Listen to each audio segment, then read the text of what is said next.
And hello, everybody. Welcome back to OSAS Season 7, Week 3. I'm Lego Beige here with Cloak today, and we are jumping right into it. We're already loaded into the game. Character select, ready to go.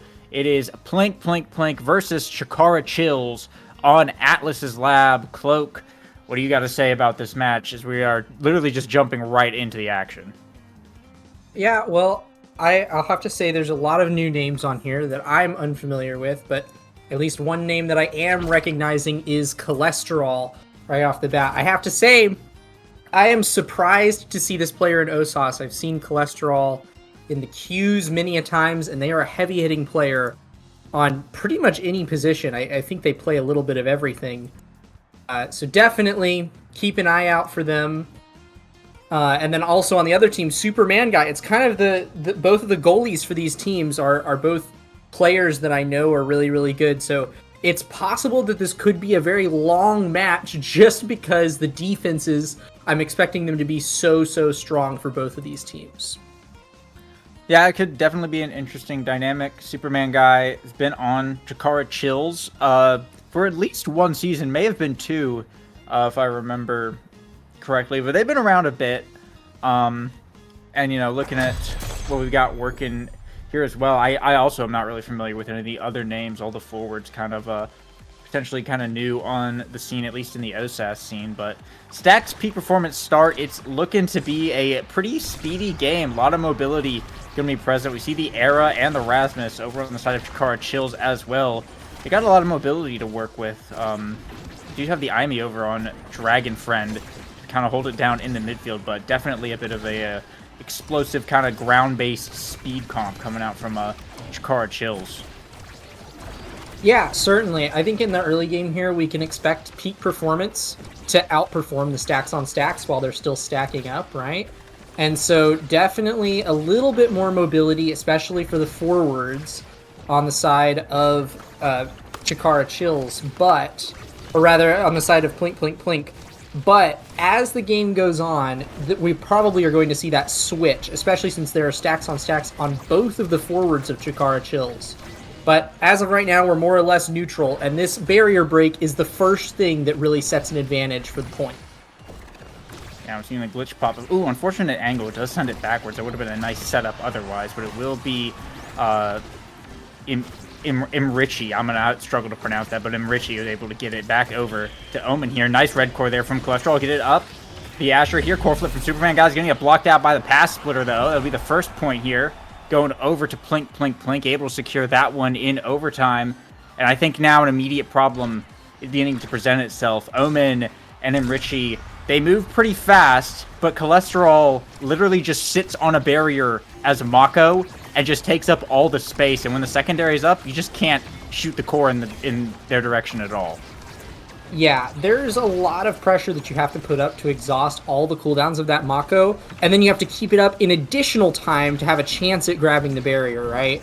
And especially against a goalie that is rocking this gameplay as much as Cholesterol is, it's going to be a tough puzzle to crack. That being said, the core flip comes out here, but as do the ensnare drums, and it'll be a defended away for Cholesterol to keep their barrier once more. And Kirikin about to have a core flip up here as well. Could be a little bit of trouble for Superman Guy as Dragon Friend trying to work their way up the midfield here. Cyberswipe going to bring it down to the bottom, and there's a Firewall Sentry. Pass splitter not going to be able to connect, though.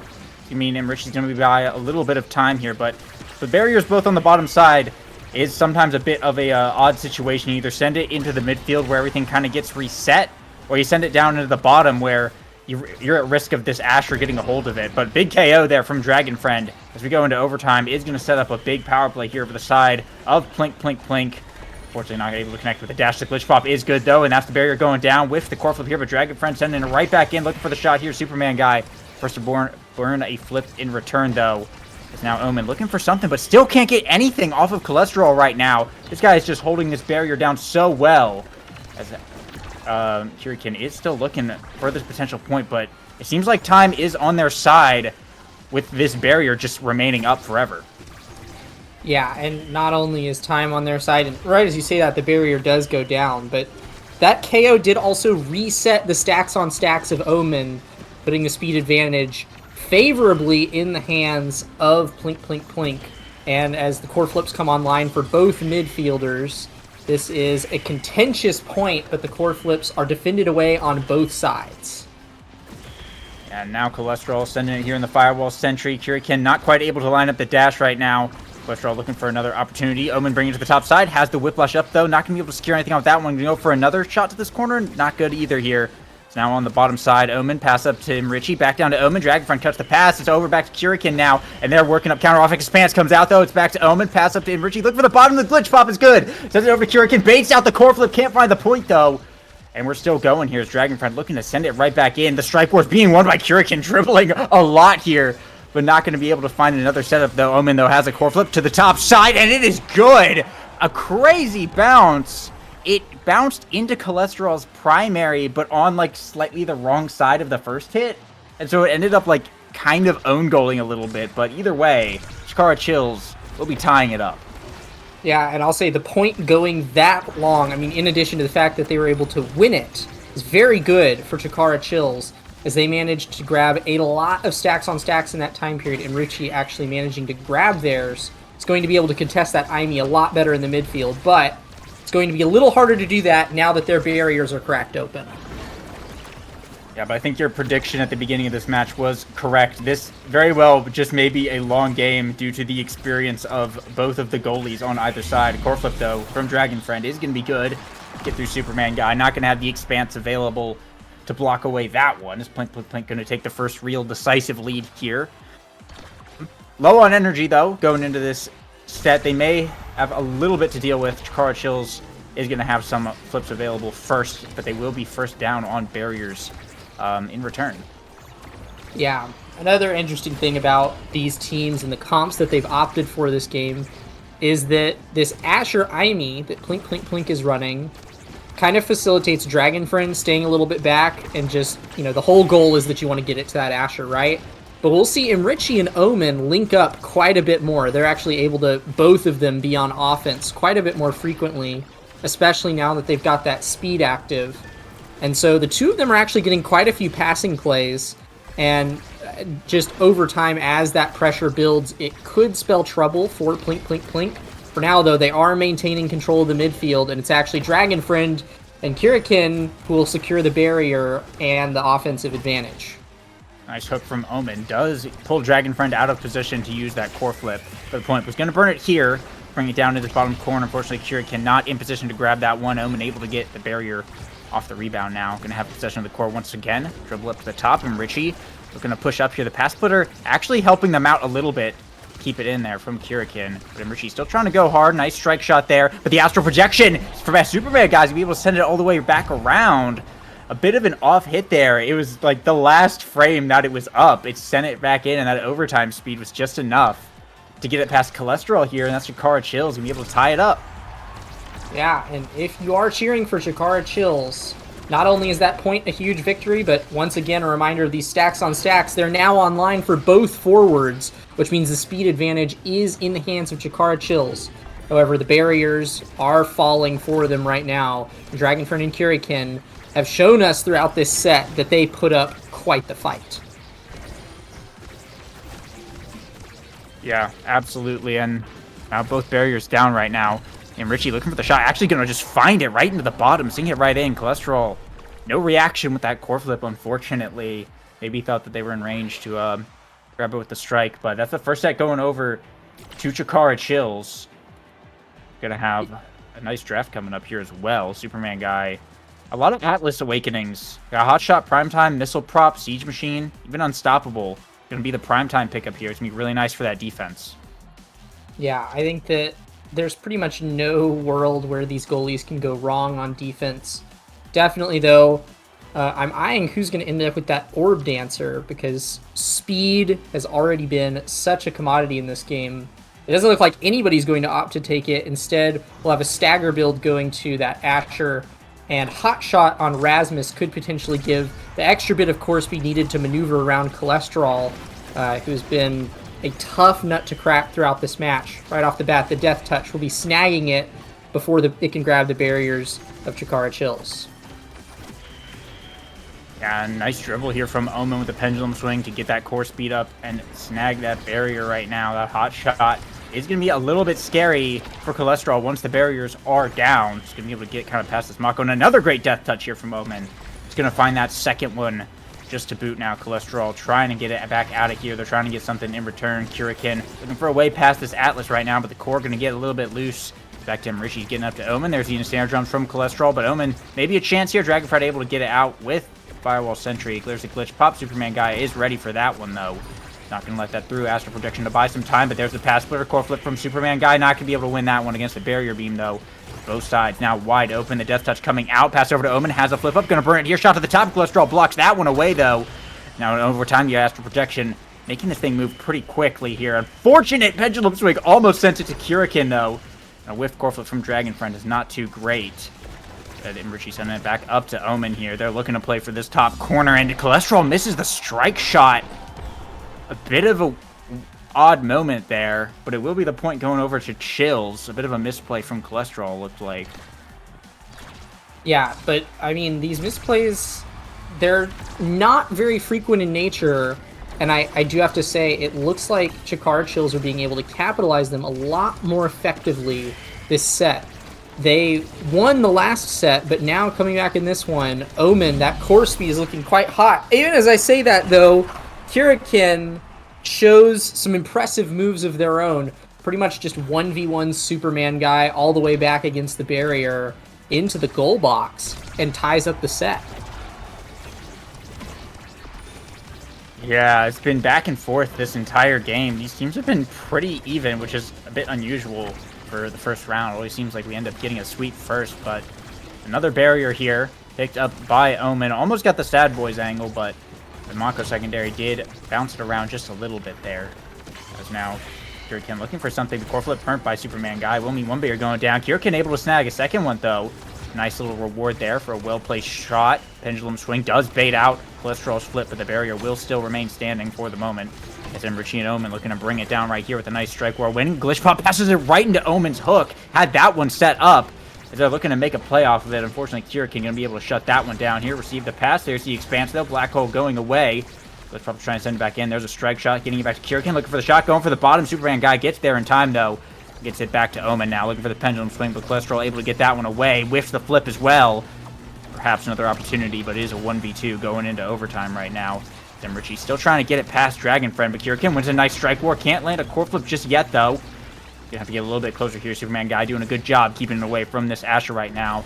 But here's the top side Astral Expanse, and there's the Cyber Swipes, though, from Dragonfriend. He's able to grab that core, bring Plink, Plink, Plink into his nice set point, and keep some flips up. Secure maybe a quick one going into this next round as they're looking to tie it up completely. Yeah, I gotta say, we've been talking a lot about Cholesterol on the side of Plink, Plink, Plink, but Dragonfriend has been putting in the work in the midfield. And honestly, you know, a midfielder is always going to make their goalie look better, because if you have a good midfielder, your goalie gets to have more cooldowns up. Right now, we see Dragonfriend actually positioning perfectly on defense to make sure that that death touch doesn't grab a goal. Yeah, they are the highest level in the lobby right now, and Dragonfriend is putting in some serious overtime. Yeah, but it's core flip here from Imrichi, and once again, Dragonfriend able to block that one away and keep it going here for the side of Plink, Plink, Plink. They're just keeping it in this corner right now, and not able to grab it off the Cyber Swipes, though. We'll get back to Omen, dribbling in this top corner right now, and Richie also there, kind of back him up with Kurikan winning some nice strike wars to regain control of the core right now. Superman guy on the defense. Gonna try and buy a bit of time here. Nice mini storm, but Kurikan able to grab the core regardless and bring down that second barrier here. Cholesterol with a flip up is in a bit of pressure right now going into overtime. But Dragonfriend luckily is right there, being a good friend and holding it down in the midfield. Trying to cut the pass, but Richie will be good here. Bring it to the top, but Omen slotting it right in. Cholesterol not quite able to find the strike shot. The old corner mix-up, you think it's going to hit, and it never does. And we'll see Chikara Chills tie it up now on set point. Lots of energy around the board here. Could mean a lot in this set. Yeah, slight energy advantage on the side of Plink, Plink, Plink. That is immediately dissolved as Cholesterol burns their core flip soon after kickoff here. But Dragonfriend and Kurikan are not too far away from grabbing it themselves. Dragonfriend already has it up, and the barriers are down. Plink, Plink, Plink looking to close out this set and tie up the game. Tying up the game here could be big. We've got 2 core flips up here on the forwards as well. But Omen applying a bit of pressure right now. Imrichi trying to put it up. Dragon Friend able to win some strike wars. Get it up to Kirikin. The barrier beam to dribble burns the flip, but expands from Superman guy. Actually gets Dragon Friend's flip out as well, which is pretty big here. As now the energy advantage is decisively in the side of Chikara Chills. They could just be looking to buy for a bit of time, but they need to get the second barrier down. Dragon Friend, nice dribble off the black hole. Trying to get it over to Kirikin, but Superman guy is making good use of that prime time right now. We got flips coming up on Imrichi and Omen. And it is Omen on this top side, pushing for this barrier hard. Firewall Sentry coming out from Dragon Friend to keep up the defense, though. Whip flip from Omen is not particularly great. Another whip flip from Imrichi. Both the flips advantage that they had, it was just absolutely gone right now. Cholesterol, though, and Dragon Friend still absolutely holding it down for the side of Plink, Plink, Plink, but they need to score. These rounds have been going on for way too long to have an open goal this long right now. Omen's still trying to keep it up, but they just can't get the barrier down at all. Kirikin looking for something here. Flip from Superman guy clears that one out. It's just going back and forth. Cyber Swipes isn't good, but it bounces back, and that's the barrier gone. Both sides opened up finally after what seems like an eternity. Omen looking for someone on this bottom. Nice strike war from Dragon Friend, though. But Kirikin still not able to grab a hold of this core Superman guy. Just making the right clear. Split from Dragon Friend. Gets it to Superman guy, but Kirikin able to win that strike war. And finally, Plink, Plink, Plink able to secure the set after a war of attrition, really. I mean, this is just a game of absolute defense, it seems. Yeah, and you cannot go wrong with this draft. This is a very, very large draft for Plink, Plink, Plink to win Catalyst and Perfect Form on the board. There'll actually be a Glass Cannon Denial by Dragon Friend right there, making sure that Asher ends up with either Catalyst or Perfect Form. Kirikin will opt for Catalyst in this scenario, which I think is the right play. It's more versatile on the forwards of Chikara Chills. That does, however, mean that Big Fish falls to Omen's Rasmus, and that'll be a big, big pickup, quite literally.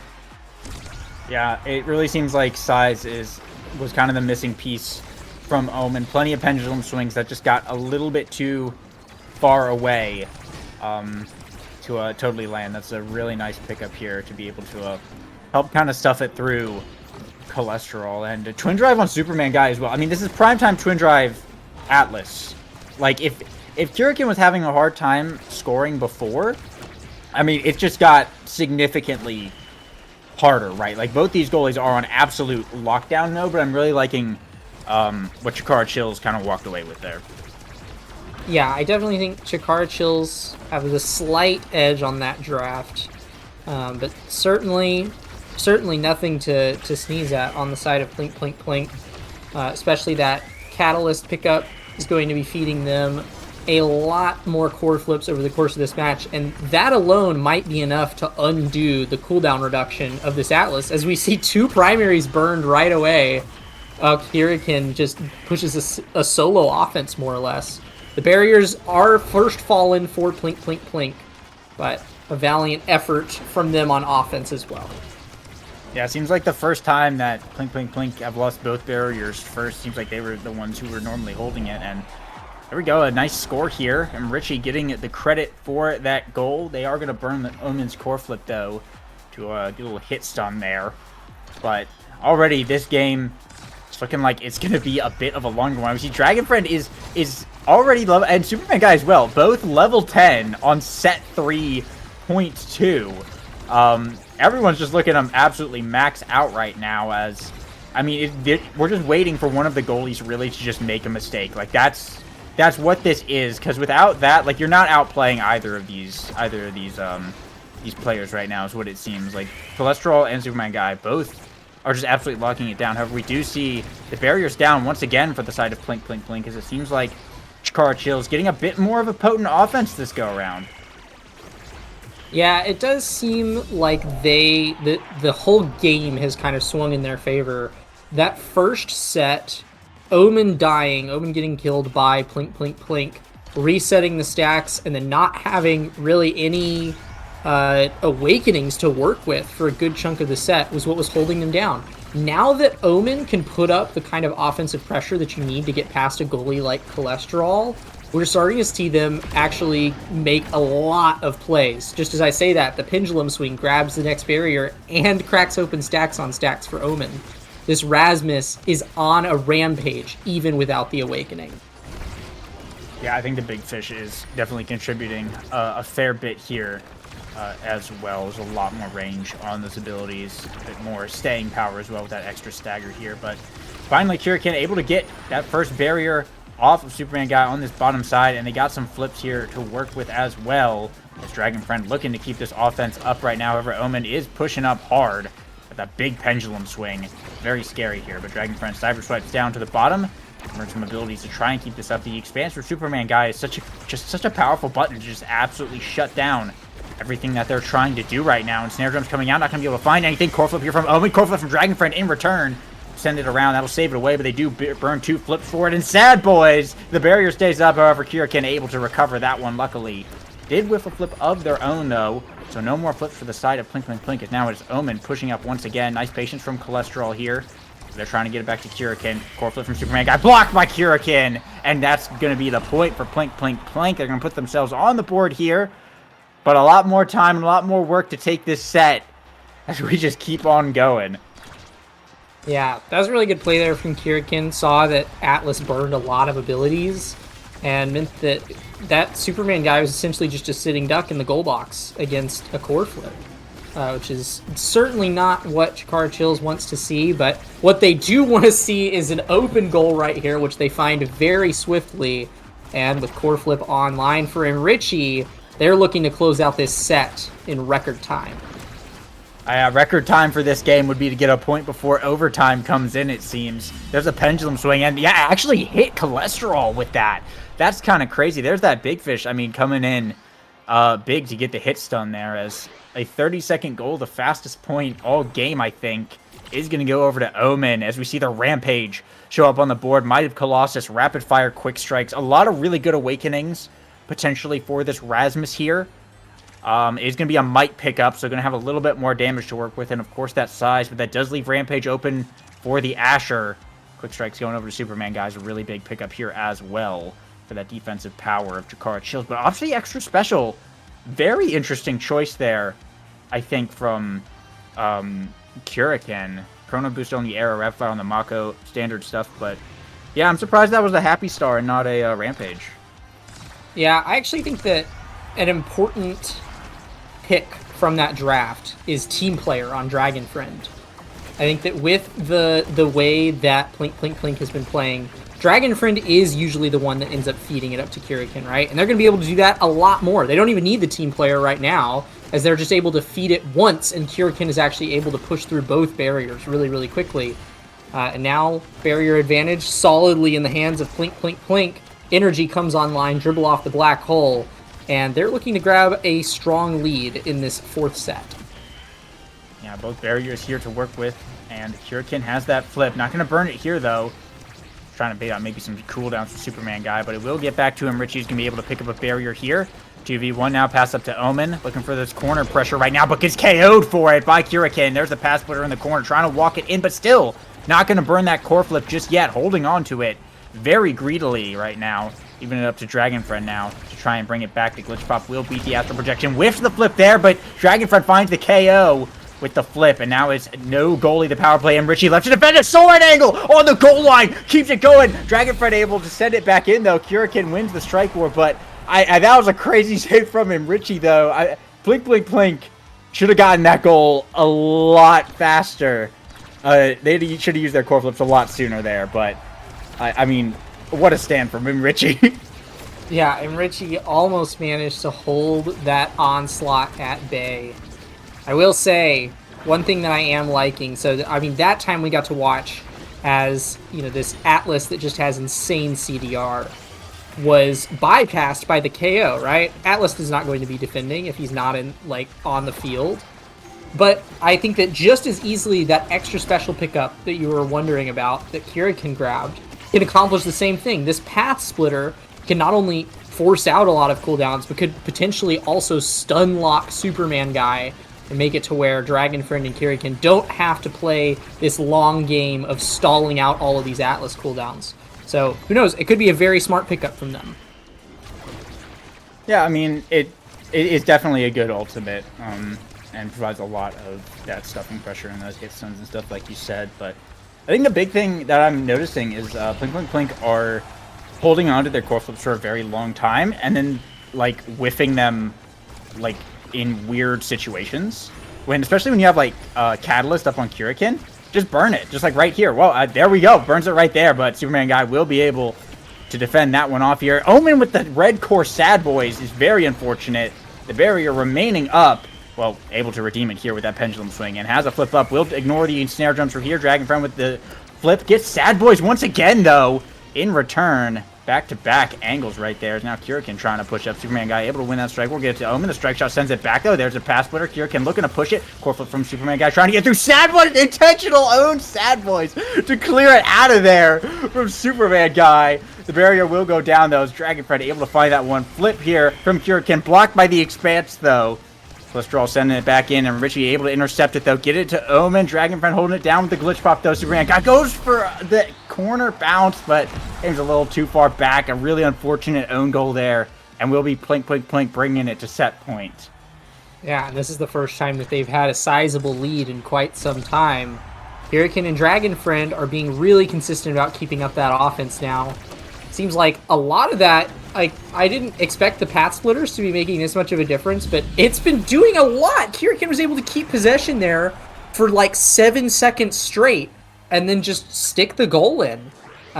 It will be Dragon Friend claiming the set MVP. Of course, they've been cooking in the midfield the whole game. Has any number of potentially good things to be rewarded with. I mean, this is kind of the Imi Bis draft of all time. Take your pick, and Imi wants it here. It does look like Monumentalist will be kind of pick denied away. Good on Imi, obviously, but certainly that era was really eyeing it. Instead, we'll settle for extra special. And Asher is going to manage to grab her third Stagger Awakening, giving a little bit of a mini Stagger Zodia. That Orb Ponderer pickup on Superman guy, though, is really the big problem pick that I'm seeing, at least for Plink Plink Plink. Superman guy, that's a huge cause for celebration. That's even more CDR on this already insane Atlas build that they've got running, and it could spell bad news for Plink Plink Plink and good news for Chikara Chills as we head into the final set.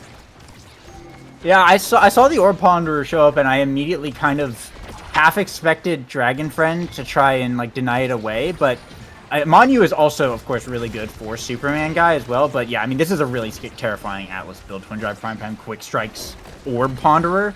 Like, this might just be the Iron Wall Atlas build of all time. So it's really going to be up to Kurikin to put those Stagger Awakenings, that extra speed, those path splitters, and that Catalyst to work to really force it through this guy, because this can be kind of tough here. They are able to snag that second barrier, though, and open up that goal. But now this is where the challenge begins, because Imrichi able to get that second barrier in return here. Kurikin and Dragon Friend pushing up in this overtime, trying to make something happen here. One Expanse is down, but Superman guys just gonna have more lined up. Omen with the hook shot into the bottom, a great mix-up.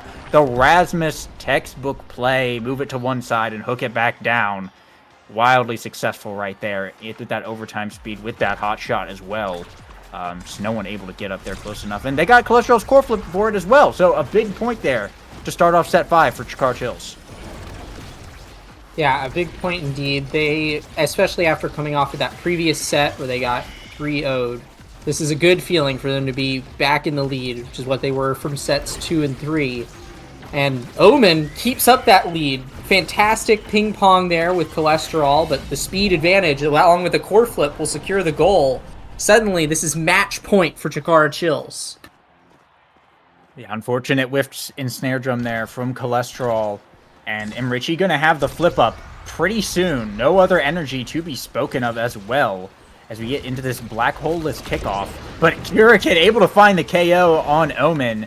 Could actually be pretty big right here, as that's no forward. Omen's been doing most of the scoring work here. A Stray Core will see one barrier go down for the side of Plink Plink Plink, though, but they're looking to take at least one for their own right now. Dragon Friend keeping it up as well. Core flip getting burnt here from Imrichi, but the Firewall Sentry is in the way. It's actually going to be able to pick up a barrier off of that bounce on the wall now. An open goal for Superman guy. Kurikin has the flip, burns it here. Shot to the bottom is good. Gonna get it past the Expanse right there. That will be Plink, Plink, Plink putting themselves on the board. Staying in the game for a while longer here. But they are on the knife's edge right now. They cannot allow any more crazy mistakes. And here's the thing. I don't think that killing Omen is necessarily a super consistent way to win. So they got to figure out a way to deal with him when he's still alive. Yeah, I will say, though, Dragonfriend been putting in the work in the midfield. Gonna have a lot more work to do now that the barriers are cracked open. But these glitch pops are something else. Dragonfriend has been making some insane reads to keep possession on offense here. The Monumentalist turret will force out the core flip from Superman Guy, and a feed up to Omen will close out the game. That's Chikara Chills taking it 3-2. Excellent shot from Omen. Got the nice redirect angle to preserve the core speed and makes up Cholesterol as well. Thought that it was going to that bottom side, but for the center instead. Really nice stuff there.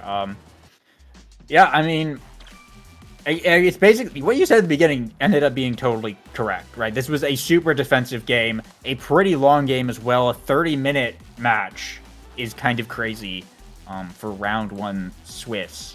We almost never see that, but 104 shots on Omen, 103 shots on Dragonfriend, 338 redirects on Dragonfriend is absolutely crazy. Everyone breaking 200, Cholesterol 1 away from 200, but 97 saves regardless. I mean, just a long slog of a defensive game. Both goalies putting in absolute work, and Dragonfriend, of course, also doing a lot in the midfield. But at the end of the day, Omen just was able to find the valuable shots, and that Atlas build that Superman Guy had, I can't blame anyone for struggling to score on that. That was just crazy, and some really good drafting coming out of Chikara Chills there. Yeah, I have to say, I think that with how good these players were, I think that if the drafting would have gone just a little bit different, I easily think that Plink Plink Plink could have taken this. Chikara Chills just demonstrated their mastery of the draft, though. They grabbed some incredibly good builds across all three of their players and pretty much scaled their way to victory. So, well played to them. I would not be surprised at all if we just witnessed a match between two qualifying teams tonight. Both of these teams are definitely going to be heavy hitters in the bracket stage, if I had to guess, later tonight.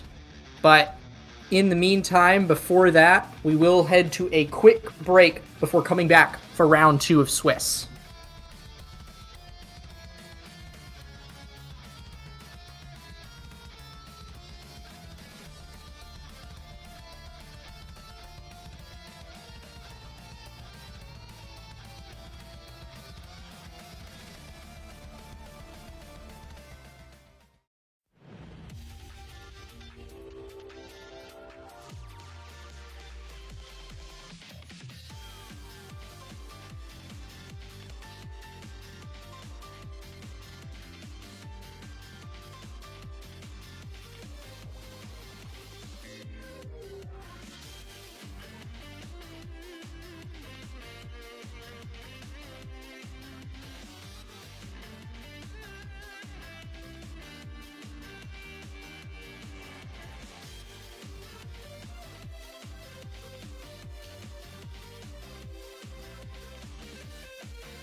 Welcome back to round 2. A short break it was indeed, but we've got another nice treat coming up right here. We're going over to the test chamber to see Among Titans versus the classic Seraphim Crimson. Our boys in red back at it again right now. Among Titans, not a team that I think I've seen before. I kind of recognize one of the players' names, but I don't really remember anything about it. So, bit of a wild card match here. Seraphim Crimson, of course, a team that we've all seen 100 million billion times. So, not much to say about there, but we'll find out a lot going into this draft right now. So, Cloak, if you would drag us through it. What's going on? Yeah, I'm trying to see if we have our starting awakenings up. Doesn't look like I can see them quite yet. But, I mean, we're on Clarion. Our bands are Vice and X.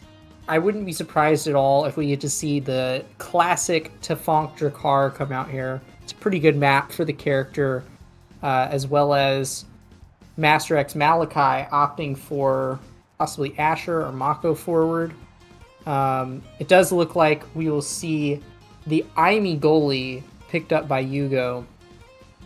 Meanwhile, Luna goalie on Sean the Bomb TV, definitely one of the harder characters to pilot in the game, so I'll be intrigued to see that. Luna goalie is always an interesting pick. There's actually a little bit of a denial away from Yugo, who is also a Luna goalie main. So yeah, it does look like it's a Chrono Boost start, which makes a lot of sense with this Octavia pickup. And then also Might of the Colossus, which will be going on to Tafonk on Rasmus midfield, as well as Master X Malachi's signature Mako forward. Yeah, I'm curious. The Aimi pickup from Yugo here is something he's been trying, something new. I'm surprised it wasn't just like normally we see him play a lot of Estelle, and Estelle recently got buffed as well, or actually recently got nerfed a little bit, but I don't think it like impacted the goalie all that much. But I don't know. Interesting pickup nonetheless. Of course, Sean the Bomb is on the Luna, which I wouldn't necessarily consider Clarion to be like one of the like good Luna maps. A lot of the variations are not particularly favorable to flying around, but we'll just have to see. It does provide their team. Their team has a lot of offense and a lot of speed already. So we'll see if that like comes in big in later sets, but it's going to definitely be hard to defend against Rasmus and Mako, who just kind of excel at walking up and stuffing it through right now. So they're really relying on this offensive comp to kind of pan out to help them out here. Yeah, it's kind of funny that you should call it the offensive comp, because Master X Malachi and Tafonk, of course, both opting for traditionally brawler characters, and God Save TF2 and the Oof one opting for traditionally midfield characters. This is kind of the war of brawlers versus midfields here. We have double brawler versus double midfield almost. So yeah, definitely a fascinating matchup here, especially as the speed, like you said, is falling towards the favor of the side of Among Titans. Yeah, they're really running fast, and Crimson is just kind of taking up like a lot of space. Like individually, they have big areas of influence, whereas like Now and Octavia are just kind of like moving around the field a lot, and Luna as well, just like running around quite a lot.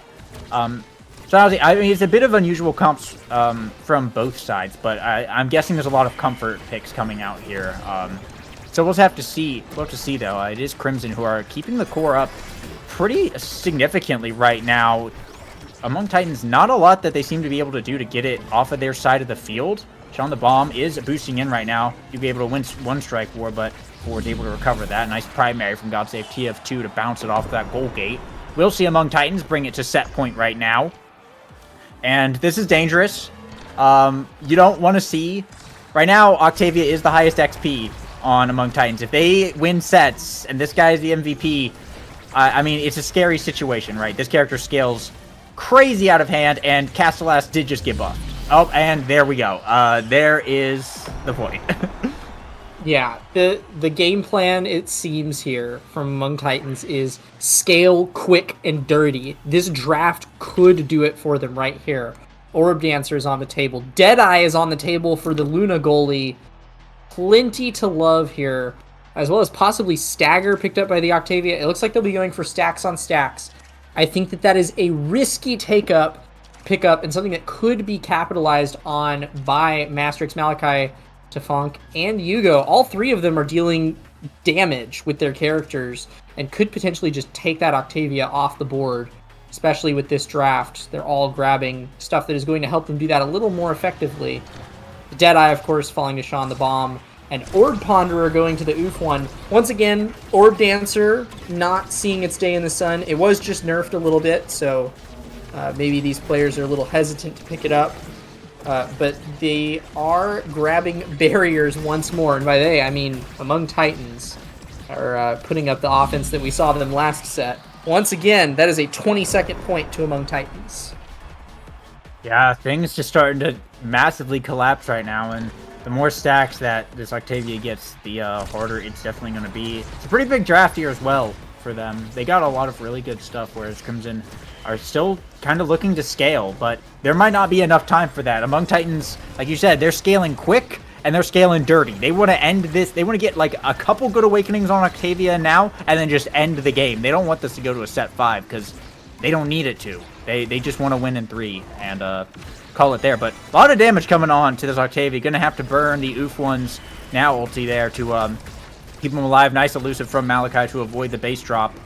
We'll see them stay alive for the moment. But Tefunk and Yugo struggling to get out of here. The now primary able to grab the core, bring down the second barrier. Now the Oof one has a flip, pushing up, gonna burn it, but God save TF2 just running up real quick to block the out clear and sink it right in. And that's Among Titans taking another point, bringing to another quick set point right now. Just keeping it going. Yeah, I mean, we did see Crimson keeping possession quite a lot last set, but this set, it really does just seem like the speed of Among Titans is way too much for them to deal with, and Crimson can't even clear it right now.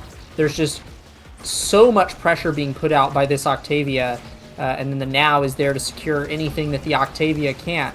That being said, Crimson has a little bit of an opportunity to push back now. Nuck barely stagging the core in the back of the goal box. And they do manage to clear it once more, but it's not too long before it gets sent back over to them. Yeah, all three members on the defense now, but it's a bit of a dangerous place to be, as with how fast Among Titans move, they can kind of just catch the core anywhere that you send it. Now some nice saves being made, but the Oof one eventually able to win the strike war. It's just kind of a matter of time right there, as Among Titans are able to take their second set 3-0 now, as they're just on a massive roll. God save TF2, the MVP again. Can have access to once again, some more really nice awakenings. We see Catalyst show up. We see Rapid Fire show up. No big speed ones, but some really nice stuff nonetheless for Octavia to take here.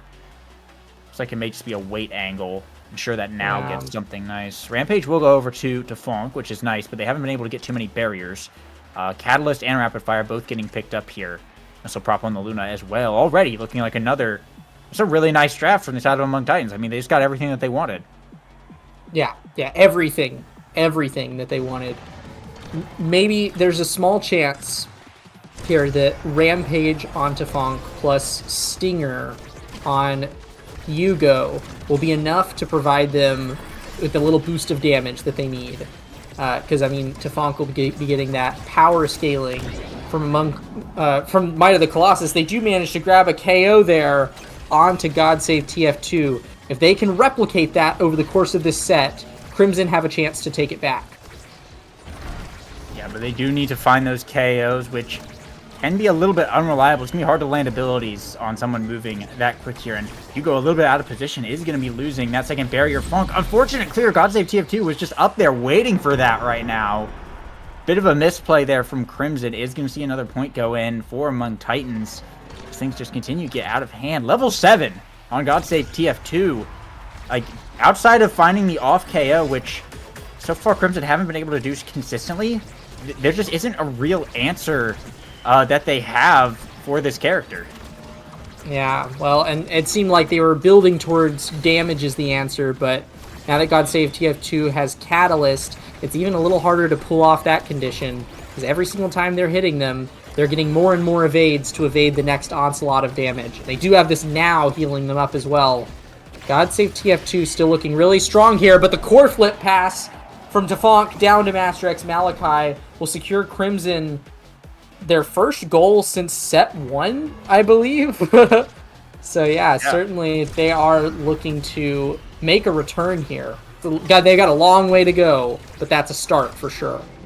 Yeah, I mean, the Seraphim Crimson flowchart goes something like, do good in set 1, lose 2 sets, drag it out to set 5, and then lose anyway. We'll see. We'll see if they're actually able to bring it back. They are making some nice plays so far, burning some core flips for that. A lot of damage onto the Oof one right now. Are going to lose a barrier here, though, unfortunately. But now they're actually taking a lot of damage themselves right now. And no, Yugo out of position again. Unfortunately, the inject button a bit too high. The Oof one will find this shot to the bottom. And that's Among Titans is going to be bringing it to match point right now. There is some energy that Crimson has to work with, but they got to be so careful here. Any one mistake, and this could just all fall right apart. They are keeping up the offense right here with the Fireball Sentry in the invisibility lane. Core flip from Malachi. Sees the barrier go down. They're not going to be able to secure the point just yet. Malachi is looking kind of hurt right now. No energy to evade and getting bounced around the map at the moment. Send it down to the bottom right now. Malachi just trying to hide out and recover for the moment. But Sean the Bomb will be boosting up. The Dorito able to grab a second one now. Both sides are opened up, and Crimson pushed all the way back. In a bit of a tight situation right here. On the Bomb trying to send it in. GodSave TF2 has the flip up. Boosting in, not going to be able to find it though. Nice clears from Yugo. Core flip from GodSave TF2. Not going to be able to find anything. Teflonk able to hold it down, but the rocket from Sean the Bomb, the missile prop, able to sink it in. Among Titans will take it 3-0. The speed will beat the brawlers. The midfielders will win it today. Yeah, no, it really did just seem like after that first set, it was all that Crimson could do to clear the ball once per point, right? And with that much possession and that much pressure coming up, they're playing 3 characters that have projectiles, and Among Titans can very easily just snag a random core that happened to be outside of someone's hit range with any one of those projectiles. So they were grabbing quick barriers and then soon after grabbing quick goals. It was Teflonk running away with most redirects in the lobby, but not at all far behind was GodSave TF2, who also claimed 6 goals over the course of that match. Chrono Boost Octavia is not a joke, y'all. It's absolutely not. I mean, it's still scary if you don't have an answer for it. And with the Oof one applying the healing and that extra speed, I mean, they were just able to maneuver around. I mean, Mako is a slow character. And if you can't get the core up to her, she's not going to be able to do too much. And, I mean, GodSave TF2 and Among Titans, I mean, they literally just played into that condition of, we're just going to run up and hit the core before it ever gets to you, and just keep applying our pressure, and just keep going in that way. And, I mean, it worked out pretty excellently. The damage, unfortunately, just wasn't there for Crimson to get any significant KOs, which otherwise may have been the answer. But, I mean, yeah, they kept it short, they kept it sweet, and they kept it to the point. That's Among Titans taking the W. Yeah, and with another match down, we have 2 more rounds of Swiss coming right around the corner. Be headed to a quick break, and I mean quick, and then we'll see y'all here shortly.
And welcome back to round 3, our final round of Swiss, because there's only 3 rounds now, and then it's a bigger bracket. So this is make or break time for everybody. 0-2 is not going to be able to make it. I think at least like half of 2-1 makes. I don't know. I don't know the details. We'll figure that out later. But yeah. Oh, okay. All of 3-0 and 2-1 makes it actually. So all the 1-1 teams, this is make or break time because you win this, you're in.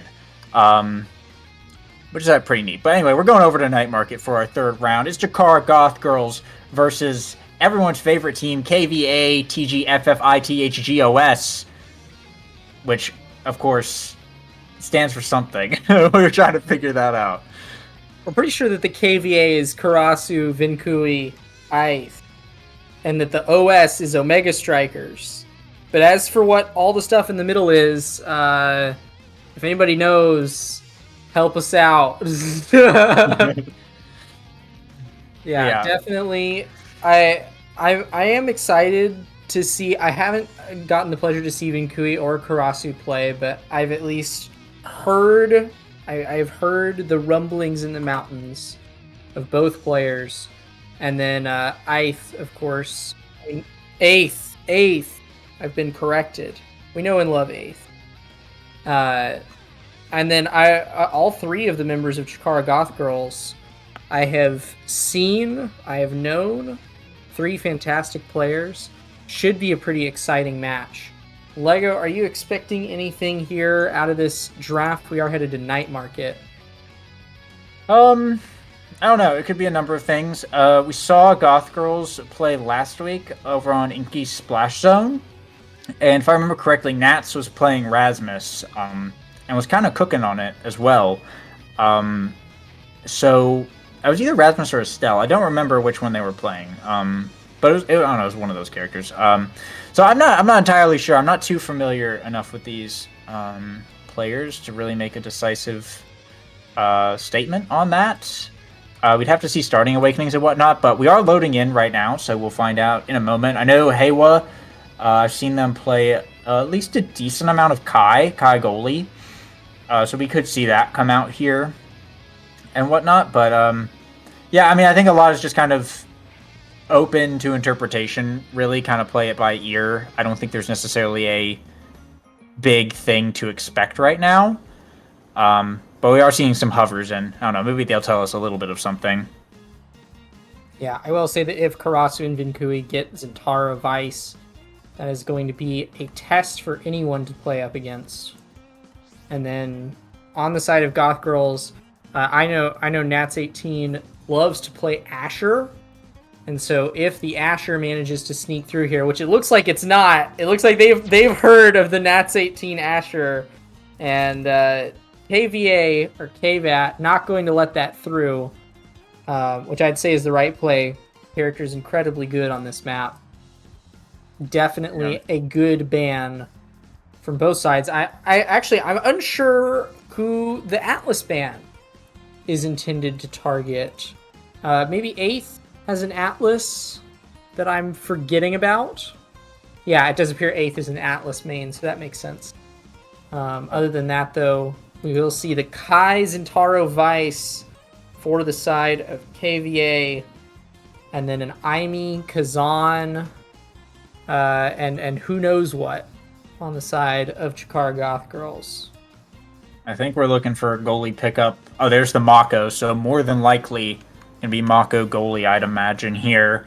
But, see, perhaps to say these starting awakenings, there's potential for a decent amount of damage. It is explosive entrance start on Vice Zentaro. That's actually, like, really massive. You also got Aimi and Kazan in this game as well, so all characters who are really loving this pickup as potentially there's a lot of, like, long map coverage going on from both teams. Really going to be utilizing this quite a lot, and of course there's going to be a fair bit of damage to boot. We already see Karasu is staggered and almost getting KO'd by the crooked leverage from Nats, but we'll be able to stay alive for the moment and actually be able to pick up the point there using that explosive entrance here. So that's KVA going to be starting us off.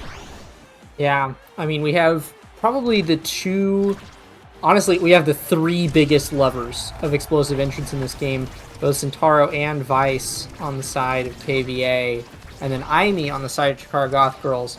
All three of those characters just make a disturbingly good use of the Awakening.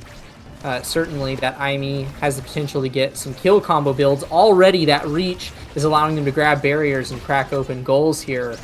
So definitely those three characters already have a scary start to their builds, and it's only going to get more terrifying as the game progresses.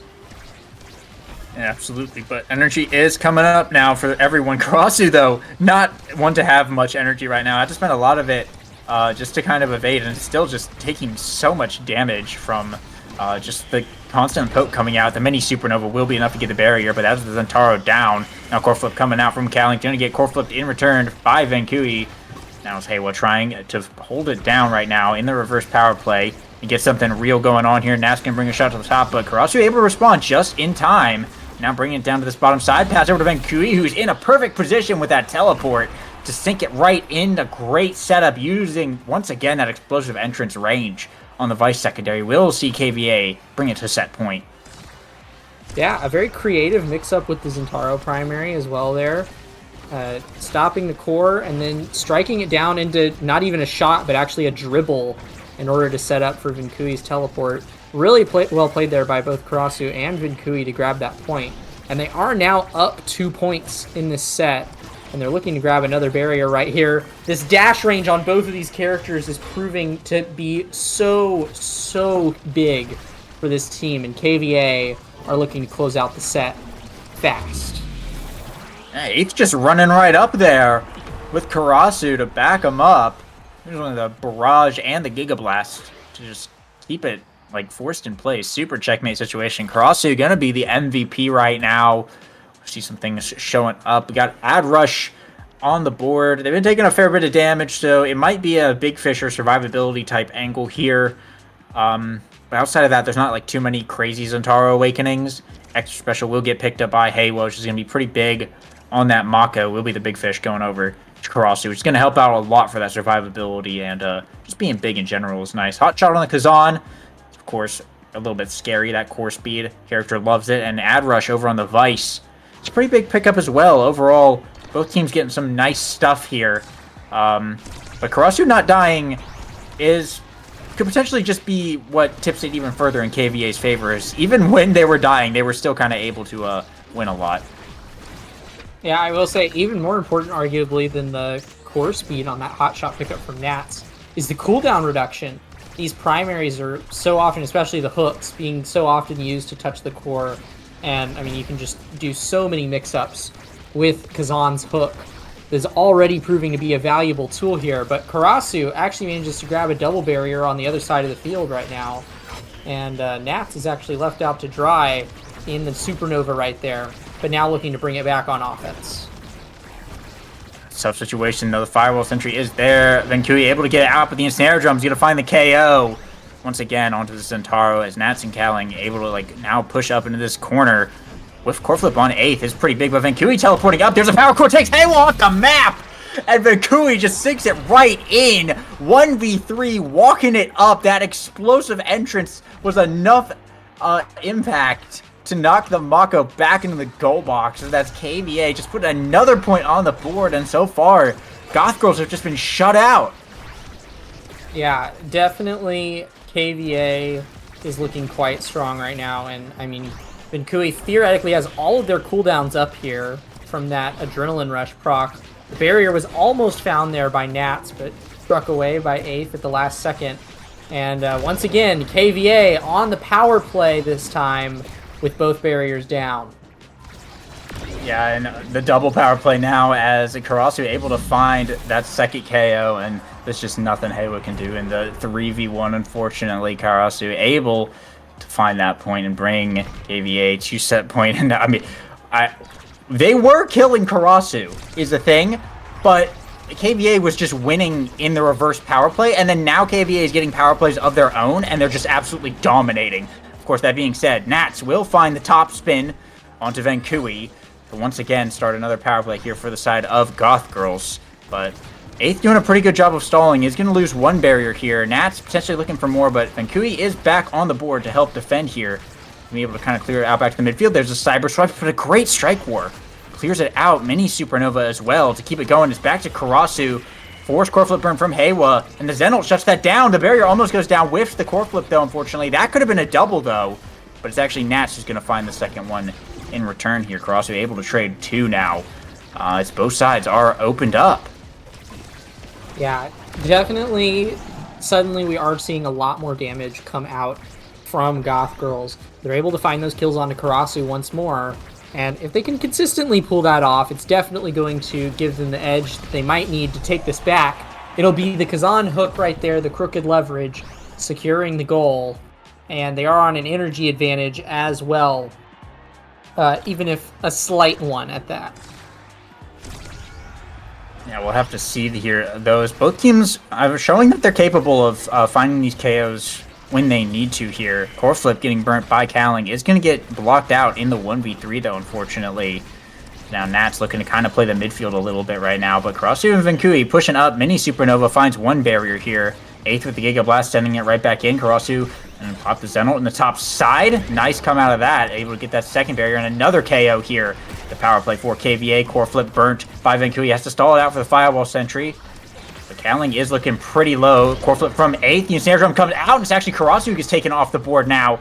And Natsu is back online. Now the power play for Chikara Goth Girls. There's a crook leverage getting up to Cowling. The second barrier gone. Giga Blast will push it away now. 2 more seconds till Zotaro. 8th gets the sword angle and able to strike ward away twice. Karasu back online right now. Cowling looking for the crook leverage, though. Is able to get it through 8th with the press the point, in addition a valiant defensive effort. But Goth Girls will take it and tie it up. Yeah, definitely. Goth Girls just kept consistent play there.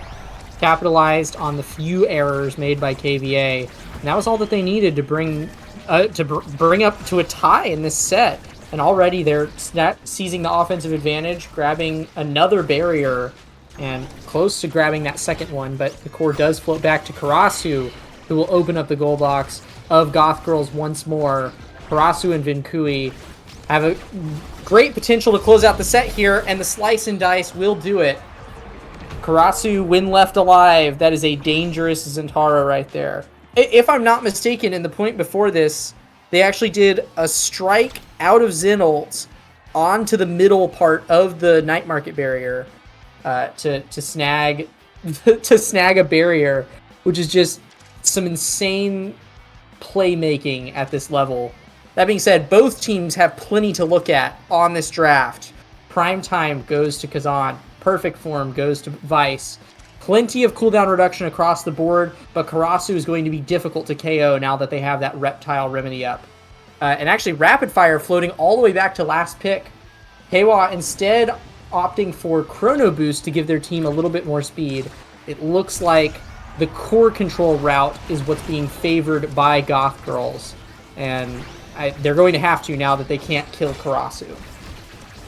Yeah, I'm a little bit intrigued by the reverb pickup from Cowling. I would have assumed that they would have just taken the Rapid Fire there, because Karasu just had Reptile Remedy to pick up anyway. So it wasn't like a huge stagger deny. Now Karasu is basically just unkillable anyway. And they let Rapid Fire go over to the Missile Prop Kai, which is a bit scary, but I don't know. We'll see. I mean, it does make Cowling more survivable, and they were getting KO'd a little bit there, but it's actually 8th who's able to go down first right now.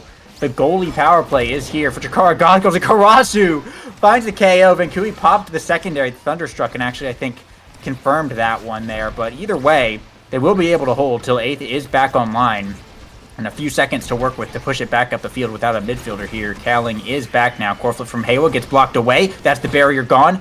And Kui has a flip now of their own, and Heiwa is not looking good. Karasu looking for the KO, finds it with a flip.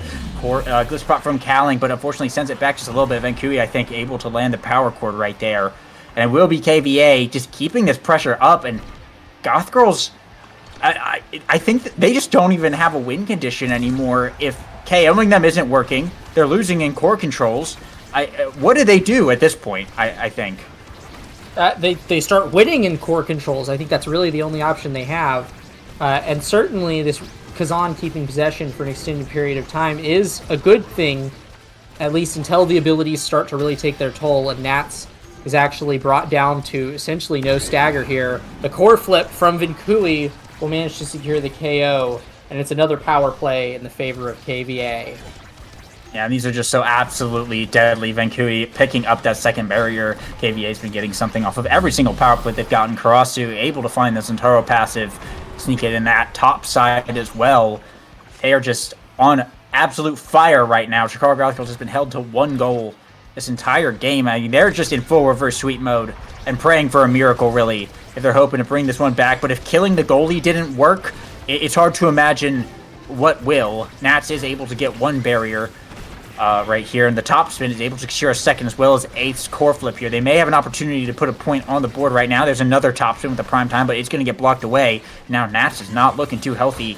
Core flip from Heiwa doesn't do too much, unfortunately, and now Karasu is just pushing right back up and gets a barrier in return. Yeah, Goth Girls definitely playing on bullet time right now, trying to secure what seems nearly impossible right now. The barriers are cracked open. The core flip from Karasu will secure the game. And yeah, I mean, it really did just seem that after those few awakenings fell in the favor of KVA, there was no stopping the engine that they had built. Perfect form on Vice and Reptile Remedy on Karasu was just a dangerous, dangerous combo there. Made it to where the KO win condition of Goth Girls was gone, and suddenly they were getting KO'd a lot more themselves. 16,000 damage apiece from both Zentaro and Vice on Karasu and Vincui, respectively. So definitely they were putting out plenty of KO potential for that whole map.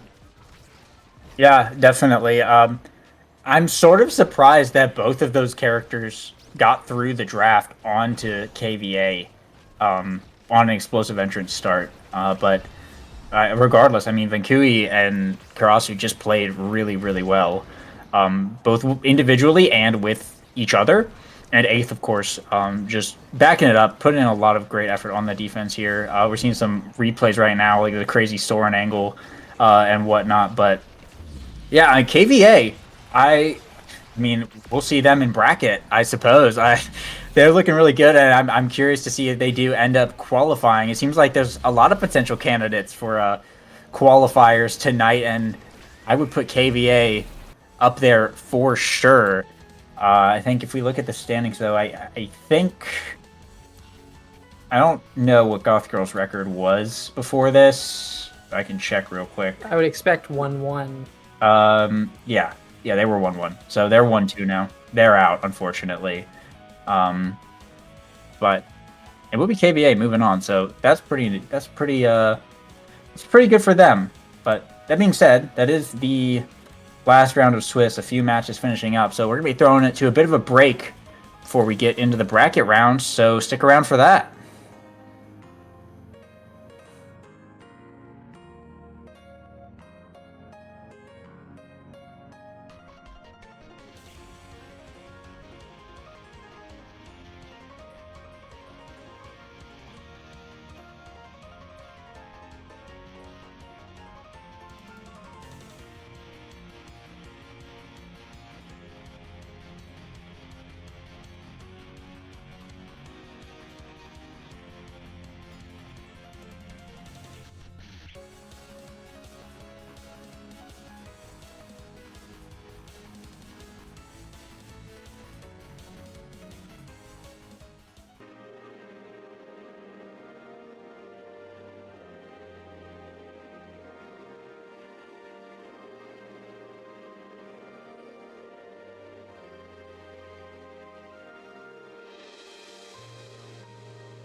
Welcome back to our bracket stage, round 1 of the bracket, and it's pretty big since there is no Swiss round 4 anymore. If I pop over to the bracket page, I can actually take a look at this, but we are coming back with a crowd favorite, Chimp Dinner Live. I've been trying to qualify for a good few weeks now, seen them a fair bit, versus Chikara Clinkers.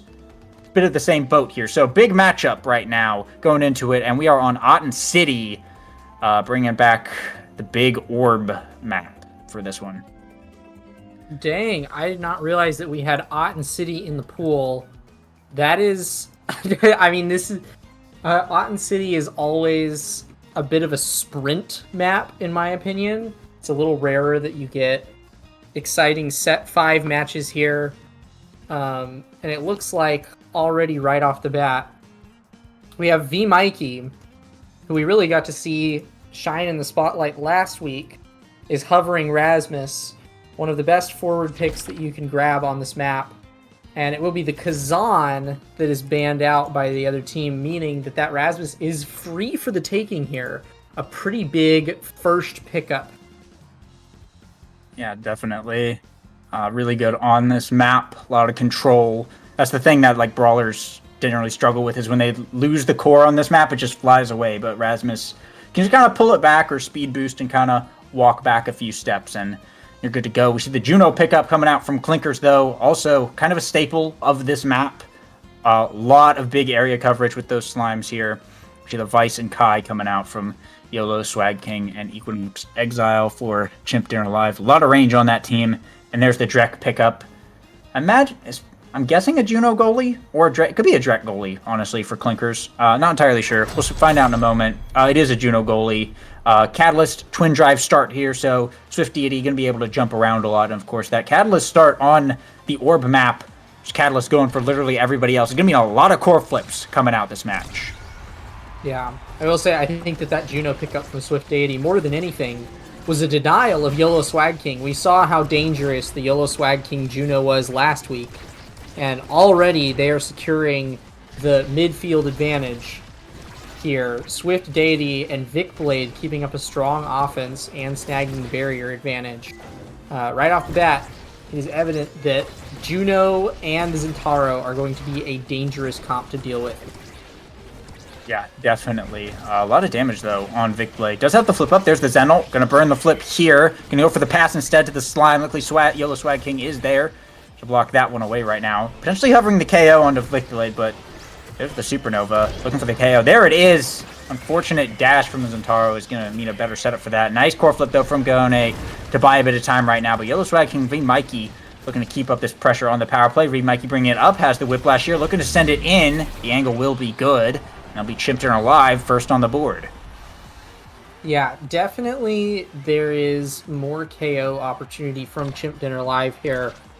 Just more damage output from their characters, but also Swift Deity, the only player in this game to opt out of Catalyst, which means they're going to have less energy, less evasions to their name. Potentially could get KO'd easier, even though it was Vic Blade that found themselves off the match that last map. This current point, I wouldn't be surprised if we see more damage pumped out onto Swift Deity, already getting hit with the Supernova there, and their stagger bar is looking worse for wear. Yeah, Aten is not really a big of a damage map, but when you have these characters running around, it definitely can be. Vice still does a lot of damage right now, as we saw Vic Blade get KO'd last set, but we have some energy coming up right now for both sides, and overtime's going to be kicking in pretty shortly. A nice shot from Swift Deity, sees the barrier fall. Core flip here from Vic Blade. The flip is burned off Equinox, but they will manage to save it regardless here. Now a flip coming out from Gahone, pass down to Swift Deity. Setting something up with the Slime here. There's Vic Blade with the primary, able to stop the core in place and find almost a Borg flick. Not quite, but use the passive to redirect it there. Mr. Car Clinkers will be able to tie that one up. Yeah, that was actually good foresight there from Vic Blade. You can't do the stereotypical board flick with the Zentaro passive most of the time because the hitbox won't actually contact the core. So good foresight to actually move out of the way so that they can actually strike the core in. And we already have both barriers down. It's kind of a stereotypical Aten setup here. So easy to grab that large barrier V-Mikey will actually burn the core flip, but it'll be a blobs cast by Swift Deity that'll intercept that core flip, make sure that nothing's found from it. And now we're back to the neutral zone. Now, Swift Deity has a flip up with the jump, relied on the slime to do the shoot. That is a funny thing you can do with Juno that sometimes works as a nice mix-up, but unfortunately, or mix-up was unfortunately Equinox was right there. However, able to get the core once again, and will be Swift Deity able to grab it with the slime and shoot it right in as these points go by somewhat quick. Pretty standard for Otten. And now Clinkers is on that set point. I think we're really looking out for Dash Awakenings here. Both Juno and Zentaro are really craving some of that extra space to be able to cover on this map especially. And Clinkers, if they're able to secure an explosive entrance or an aerials or something, that'll be absolutely massive for them. Core Flip's getting burnt right here, but Vicblade able to find the point. And it'll be Clinkers taking it home. Set 1 going over to them. Yeah, another fantastic mix-up from Vicblade. Has been switching the direction of the core every time with that primary, but on that last one, manages to take advantage of the muscle memory that they've built up, and instead of shooting in a different direction, actually just kept the core going with the core flip. They're rewarded for it here in the draft. It'll be Chrono Boost falling to Swift Deity, and the aerials will not be picked up by Vicblade, instead opting for Stagger, which I certainly don't think is a bad pickup, but Reptile Remedy was on the board, maybe could have helped keep him alive. They're looking to deal some damage here by the looks of things with that bulk up. Yeah, definitely a bit of an outlier pickup. I wasn't totally expecting that, but we'll see. I mean, it is more survivability. Vicblade was taking a fair bit of an unusually high amount of damage for this map, but Stinger on Yellow Swag King may be enough to kind of neutralize that. We'll see, though. Aerial's pickup on Kahone is still really good here. Of course, Equinox getting the Orb Ponderer is pretty big, but once again, Core Flip's coming up really quick with this Catalyst right now, and both sides opened up as per the usual. This Core Flip here from Vicblade, just sink it right in.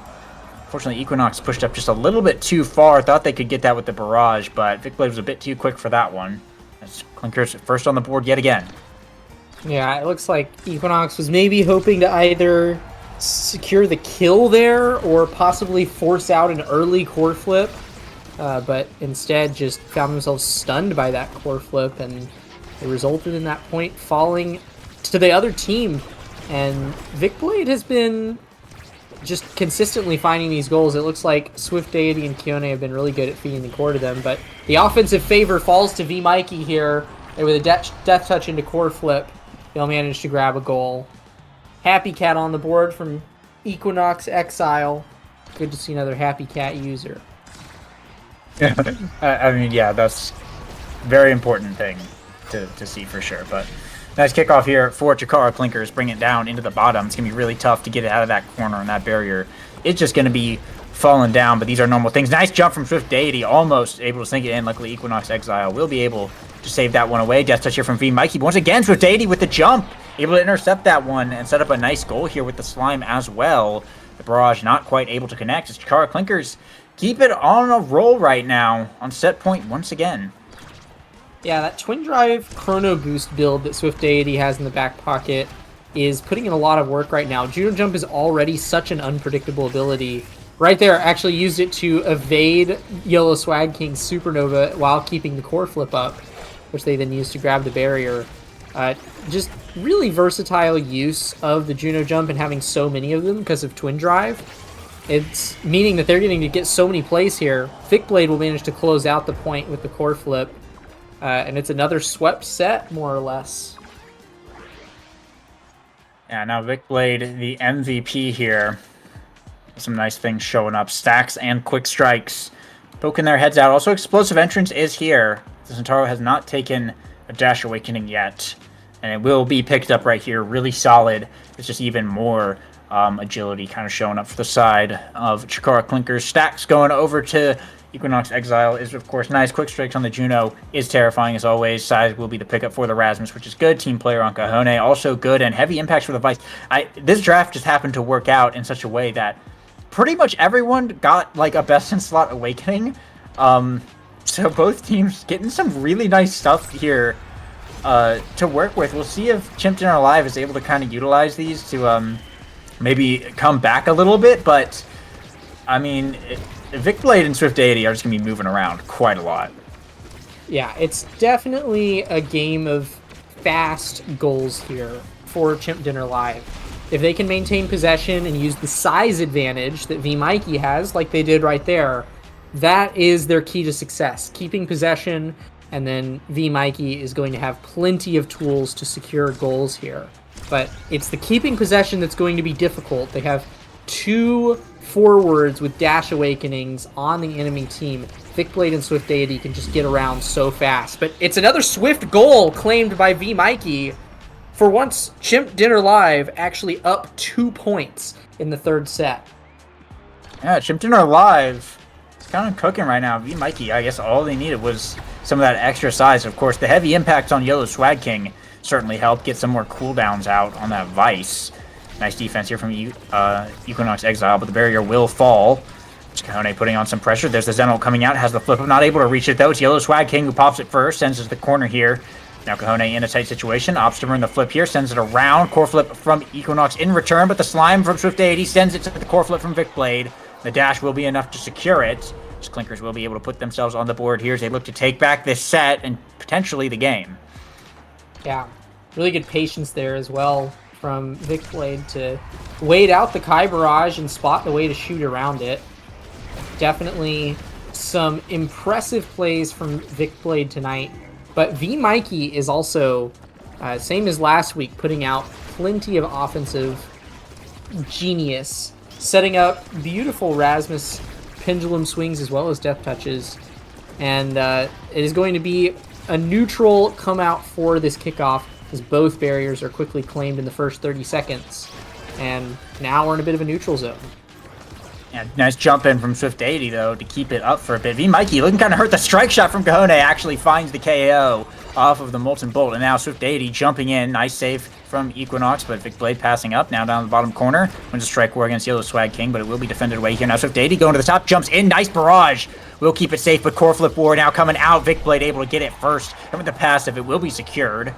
As now it is Clinkers who have brought the set back and are looking to take the game on match point right now. They're looking really good. Yeah, core flip almost online for Swift Deity. Is online for Equinox Exile, and almost there for Yellow Swag King. So slight energy advantage here for Chimp Dinner Live, but Swift Deity is certainly a threat here. The midfield is stalled out there by that Supernova, but it won't be too long before the core flip is actually whiffed by Yellow Swag King. Now it's Swift Deity. Oh no, another whiffed core flip. Swift Deity and V Mikey, the only ones with core flips, and now core flips belong solely to Chikara Clinkers, as well as the player advantage as the power play comes out. And now Swift Deity just bringing it up. Vicblade looking to push this corner hard, as unfortunate with core flip from Swift Deity, but the slime will be able to recover in that corner, getting it right past V Mikey, and that's going to be the game. Chikara Clinkers will take this one and move on in their bracket stage. They'll be moving on to the quarterfinals where they'll be facing Animal Wranglers, a 3-0 team looking pretty good this week as well. But Chimp Dinner Live, unfortunately, going to be out of this one. Really good game, though, from Chikara Clinkers. They were on lock, and they had a really nice comp. They piloted it really well. I liked what Swift Deity was doing with those jumps, cutting off a lot of passes and whatnot, getting some really advantageous positions there for Vicblade to find some nice confirms. Yeah, and I mean, Keone was holding it down on the defense. Had actually the most redirects in the lobby at 95, and plenty of saves to their name as well. So, without a doubt, Chikara Clinkers pulling off a well-deserved win there. Really dominated that match, and showed us how the Otten City game is played. Yep, for sure. And with that win, we'll be sending it to a bit of a break and a little caster swap. Before getting into our quarterfinal matches, which looks like it's going to be the winner of Among Titans and Chikara ICBM versus Chikara Cheating and Plink Plink Plink. All teams to keep an eye on, all really solid teams there. So that match is definitely going to be worth checking out. But we'll be throwing it to a bit of a break, and when we come back, it'll be that, so stick around for that.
Hello, everyone, and welcome back to OSAS Week 3 in Season 7. Today, we're in the quarterfinals with Among Titans and Plink Plink Plink. I'm AJ Cannon. I'm joined by Saya. What do you think about this game?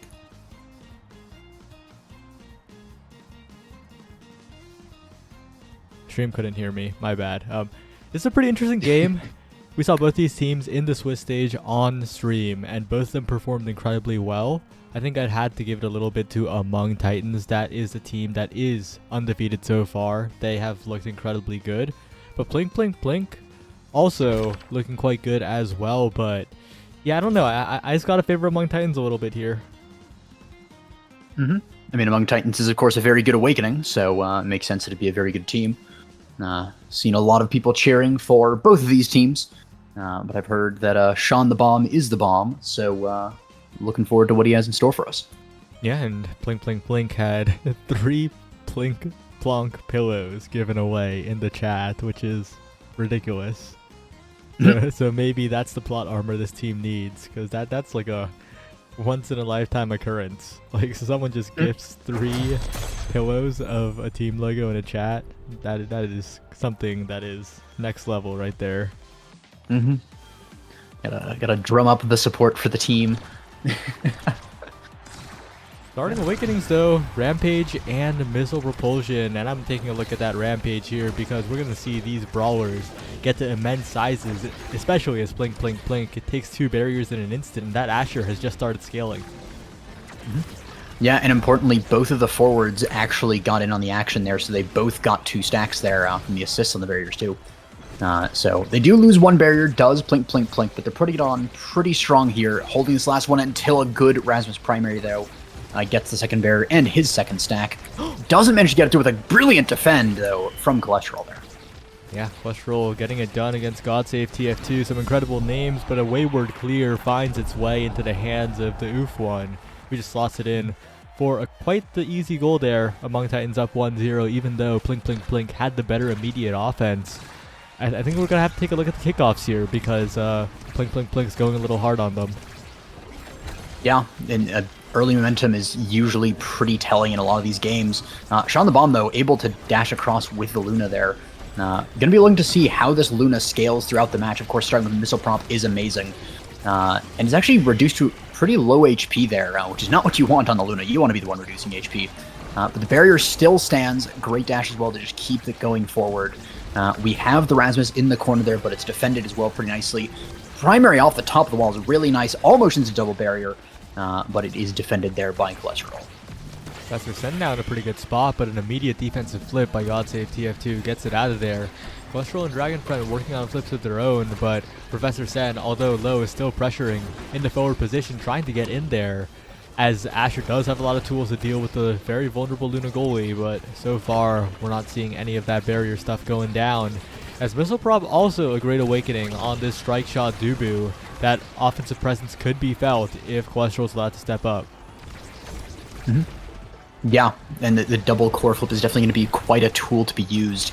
Now, of course, as the goalie, you want to be saving the core flip, but you might have to force it. Sean the Bomb missing the core there would have been such an amazing angle there, but not able to actually send it through. And that's kind of the story of both these teams. They're really trying, but they're not having any good setups on the barriers. They're getting shots on the barrier, but none of them are too conclusive.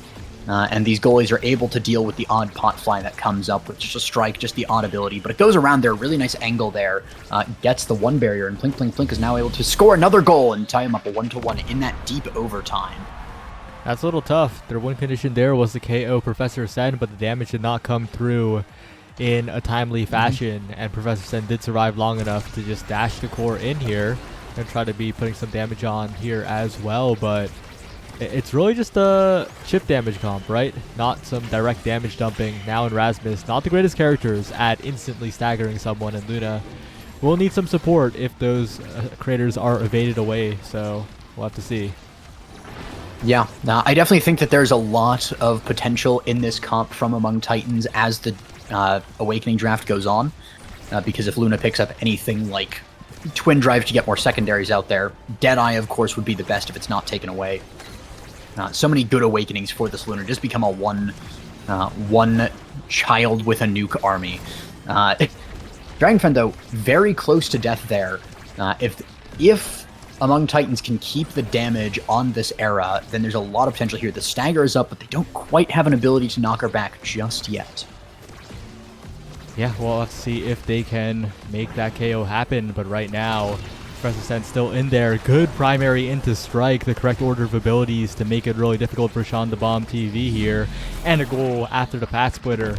Just really well played offense by Plink Plink Plink. Professor Sen seems very familiar with the Asher character, not doing stuff that's completely fake, and making it really difficult for Sean the Bomb to find any room to outplay. Yeah, and we also have the Plink Plink Plink pillow being dropped in the chat again. So even more team spirit rallying behind them here as they take that second goal and as they rush into this next set. The core flip is completely diffused there from God Save TF2. Little unfortunate usage of the abilities there. Now does have the core flip, gonna use it, but accidentally instant flips it into the double barrier on our own team! You hate to see that. But that's just the way the cookie crumbles sometimes there. It's going to potentially go in there with the primary from Asher, but it is defended nicely. The log keeps it forward. The now arrow is positioned on top of the barrier. Would have loved to see it stopped a little bit sooner, but so far, it's just not quite enough to get through the goals. That was a crazy bounce and some crazy strike wars by Sean the Bomb to keep this point alive here, as their barriers are down, but they still have possession for the moment. Professor Sen, though, is working their way up. You got to be really careful here. The Asher is looking massive. In position, another strike war win will get it away from Dragon Friend. Among Titans on a knife's edge at the moment. As it goes back to Professor Sen once again, it's not going in yet, and the barrier is taken. Strike war win from God Save TF2. One more chance, but the Tofu Fortress might be the end of the road for Among Titans, as the core is in an awkward spot, but awkward spot for Cholesterol. Again to the other side of the world. Great dash by Sean the Bomb. Professor Sen, the primary, not in time to catch the core, and it goes back to the other side yet again.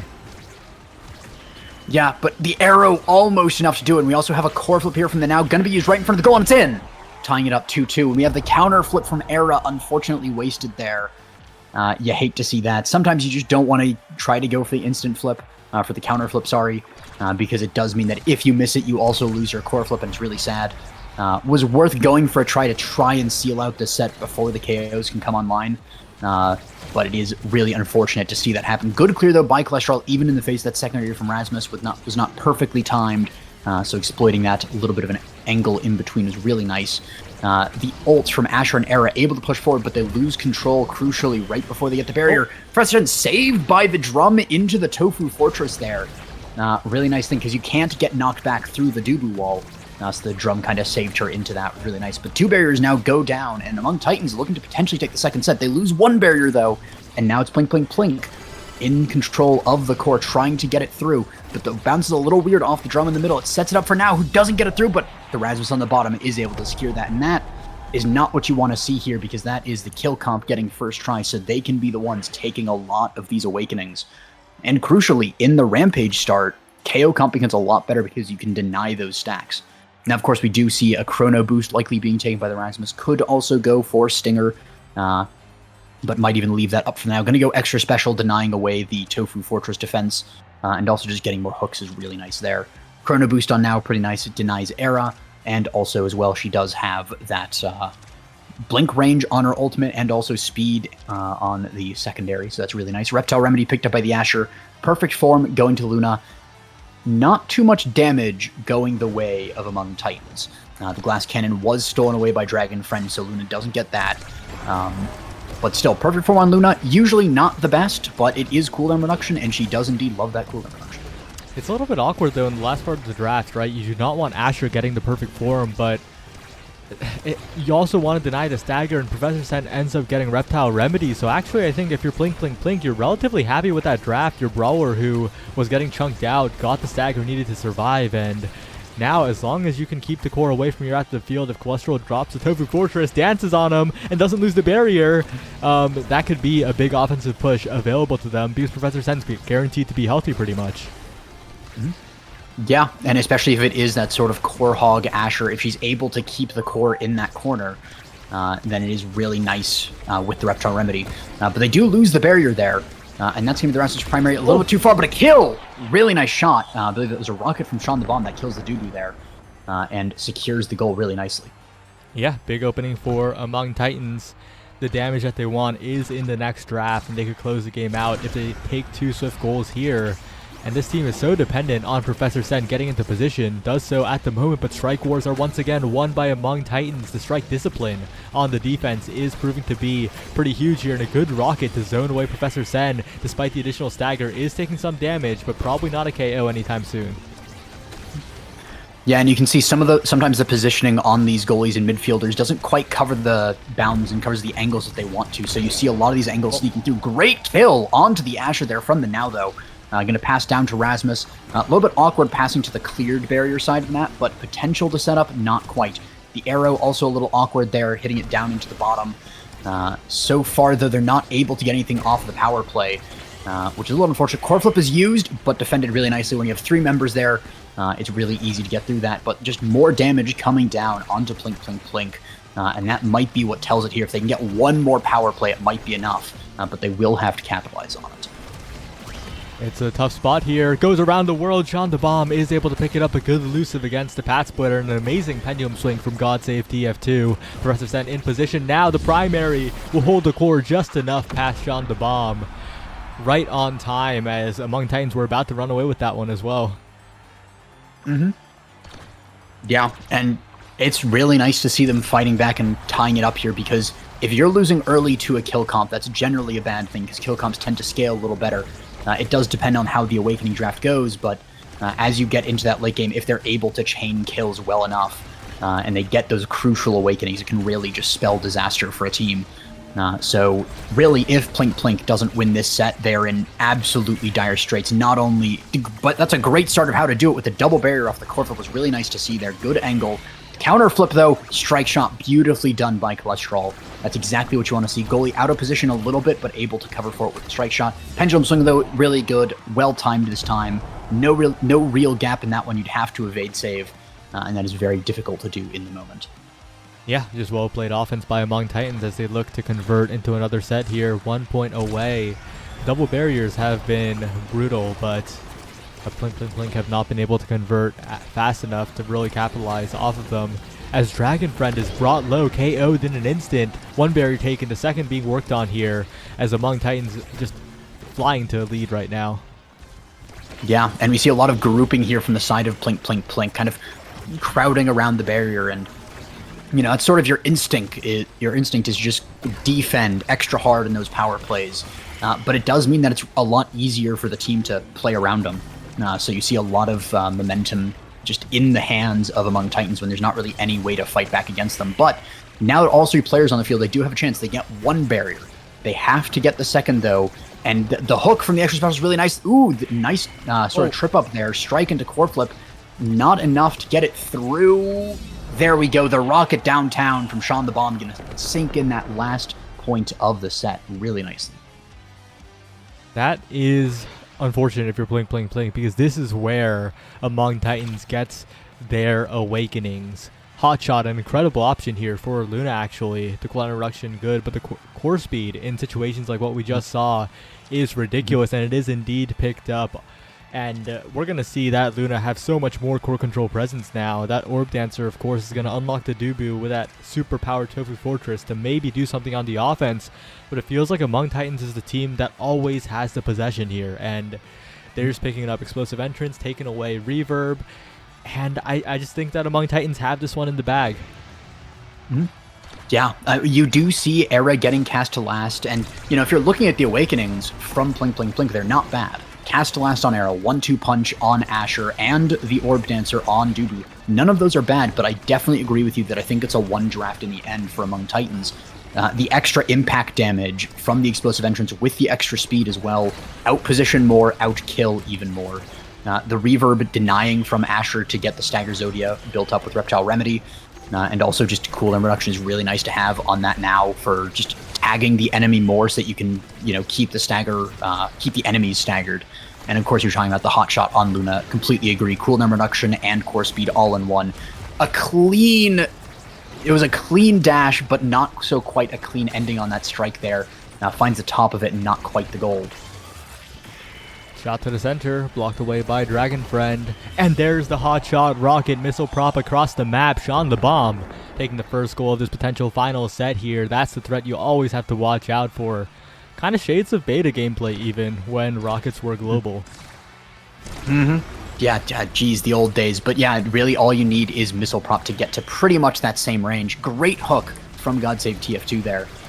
Does have the Quiff Veil, going to use it there, but a great somersault from the Dubu is going to prolong the barrier. They have to sink more abilities to getting that first barrier, and it's going to mean they can't get the second barrier there. So this barrier is kept alive here.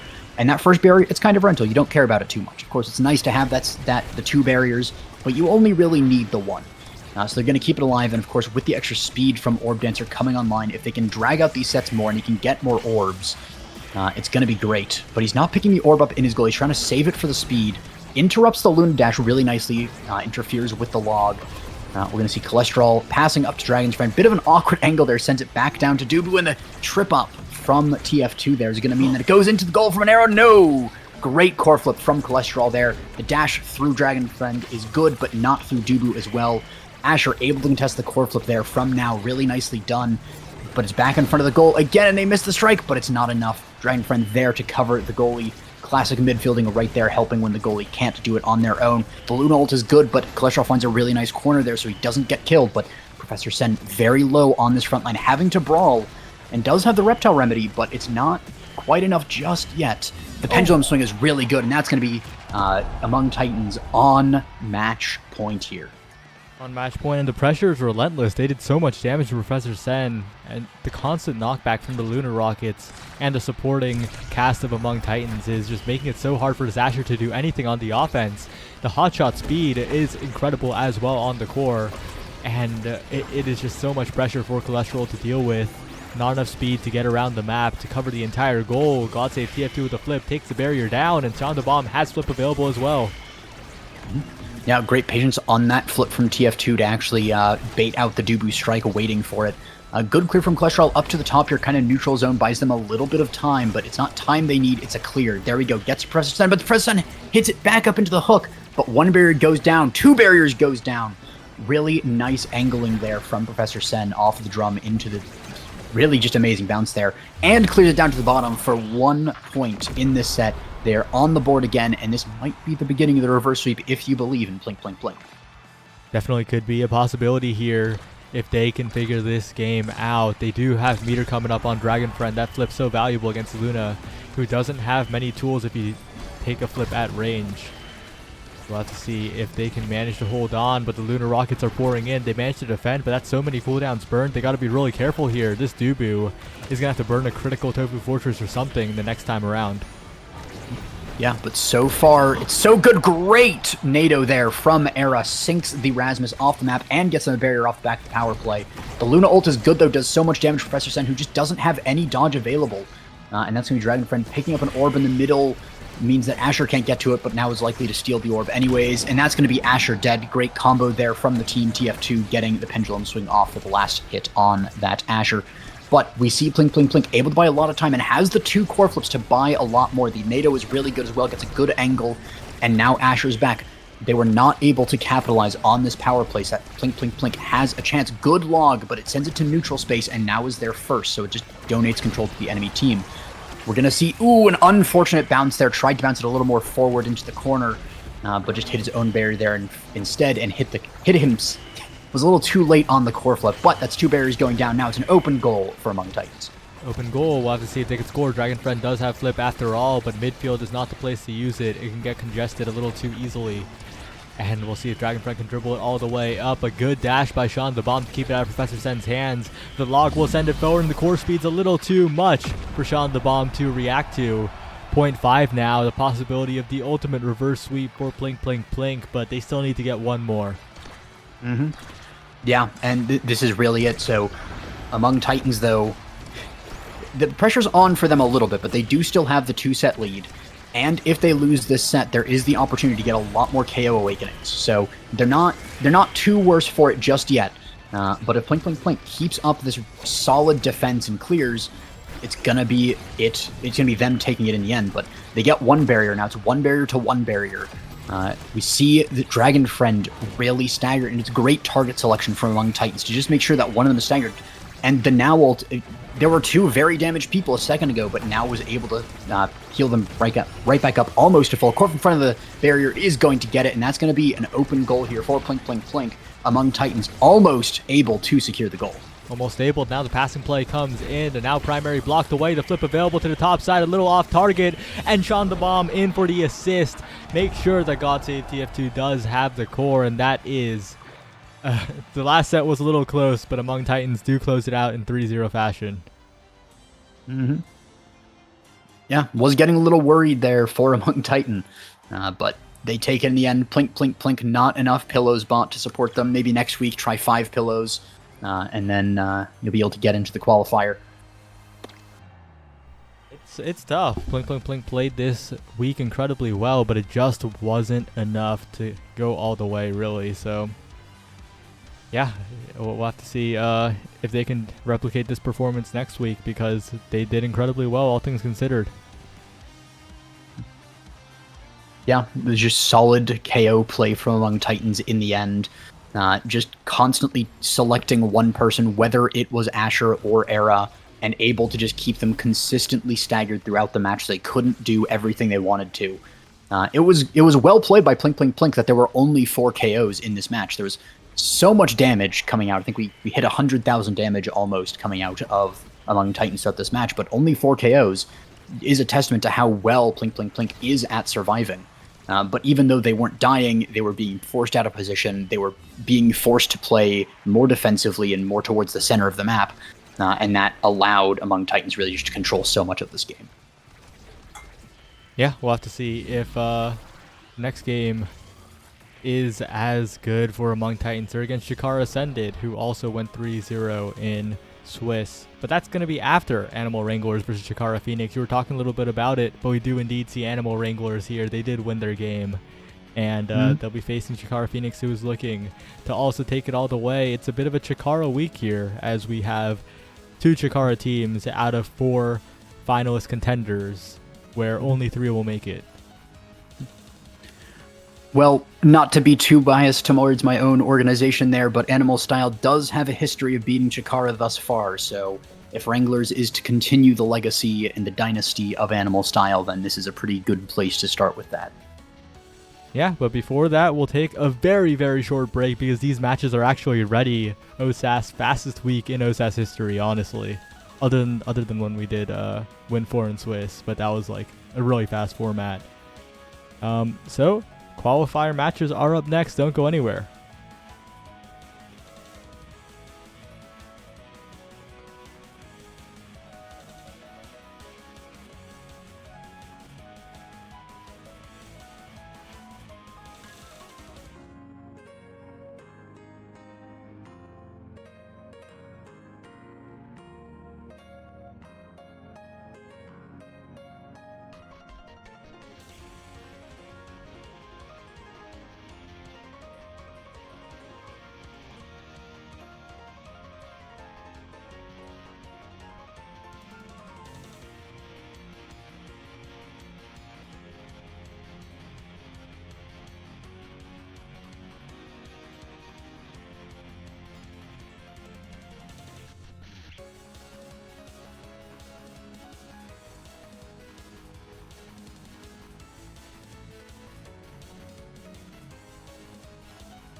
Hello, everyone. Welcome back here to the qualifiers for OSAS Series 7 Week 3.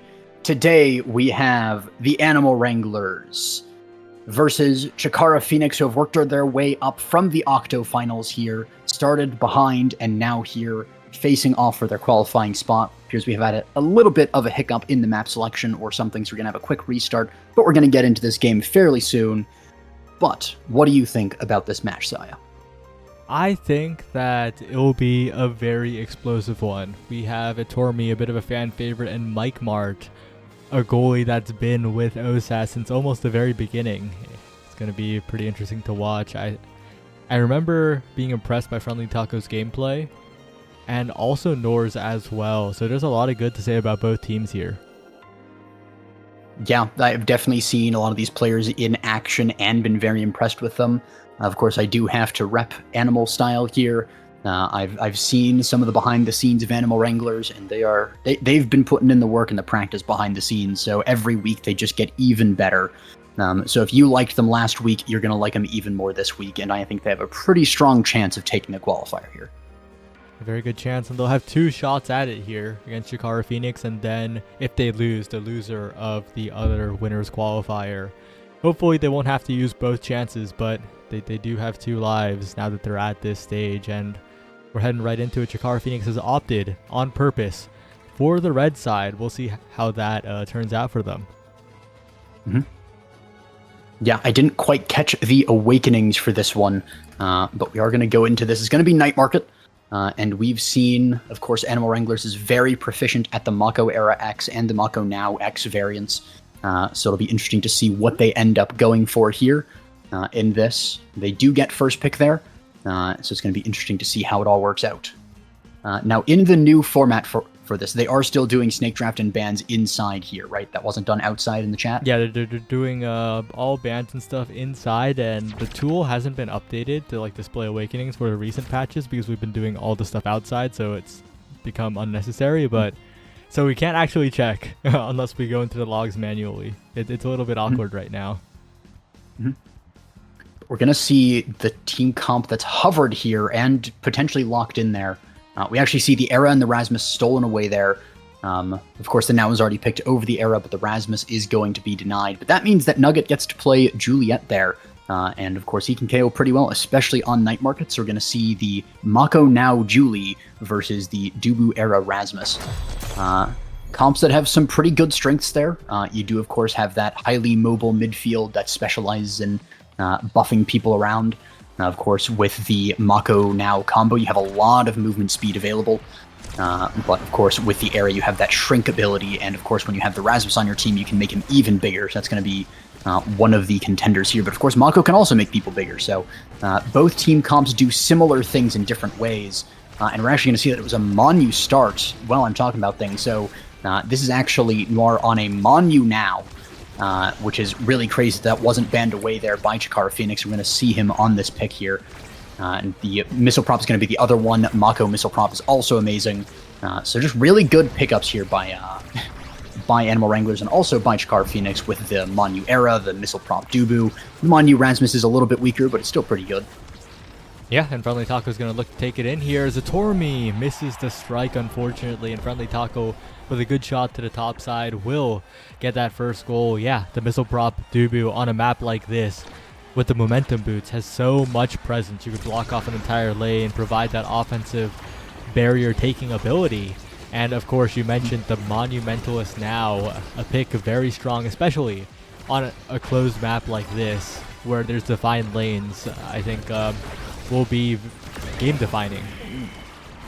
Hill flip out of Nugget there. That's what you want to see out of a Julie on this map, going for the kills. A little bit of lag there from Julie is unfortunate, but is mostly recovering there.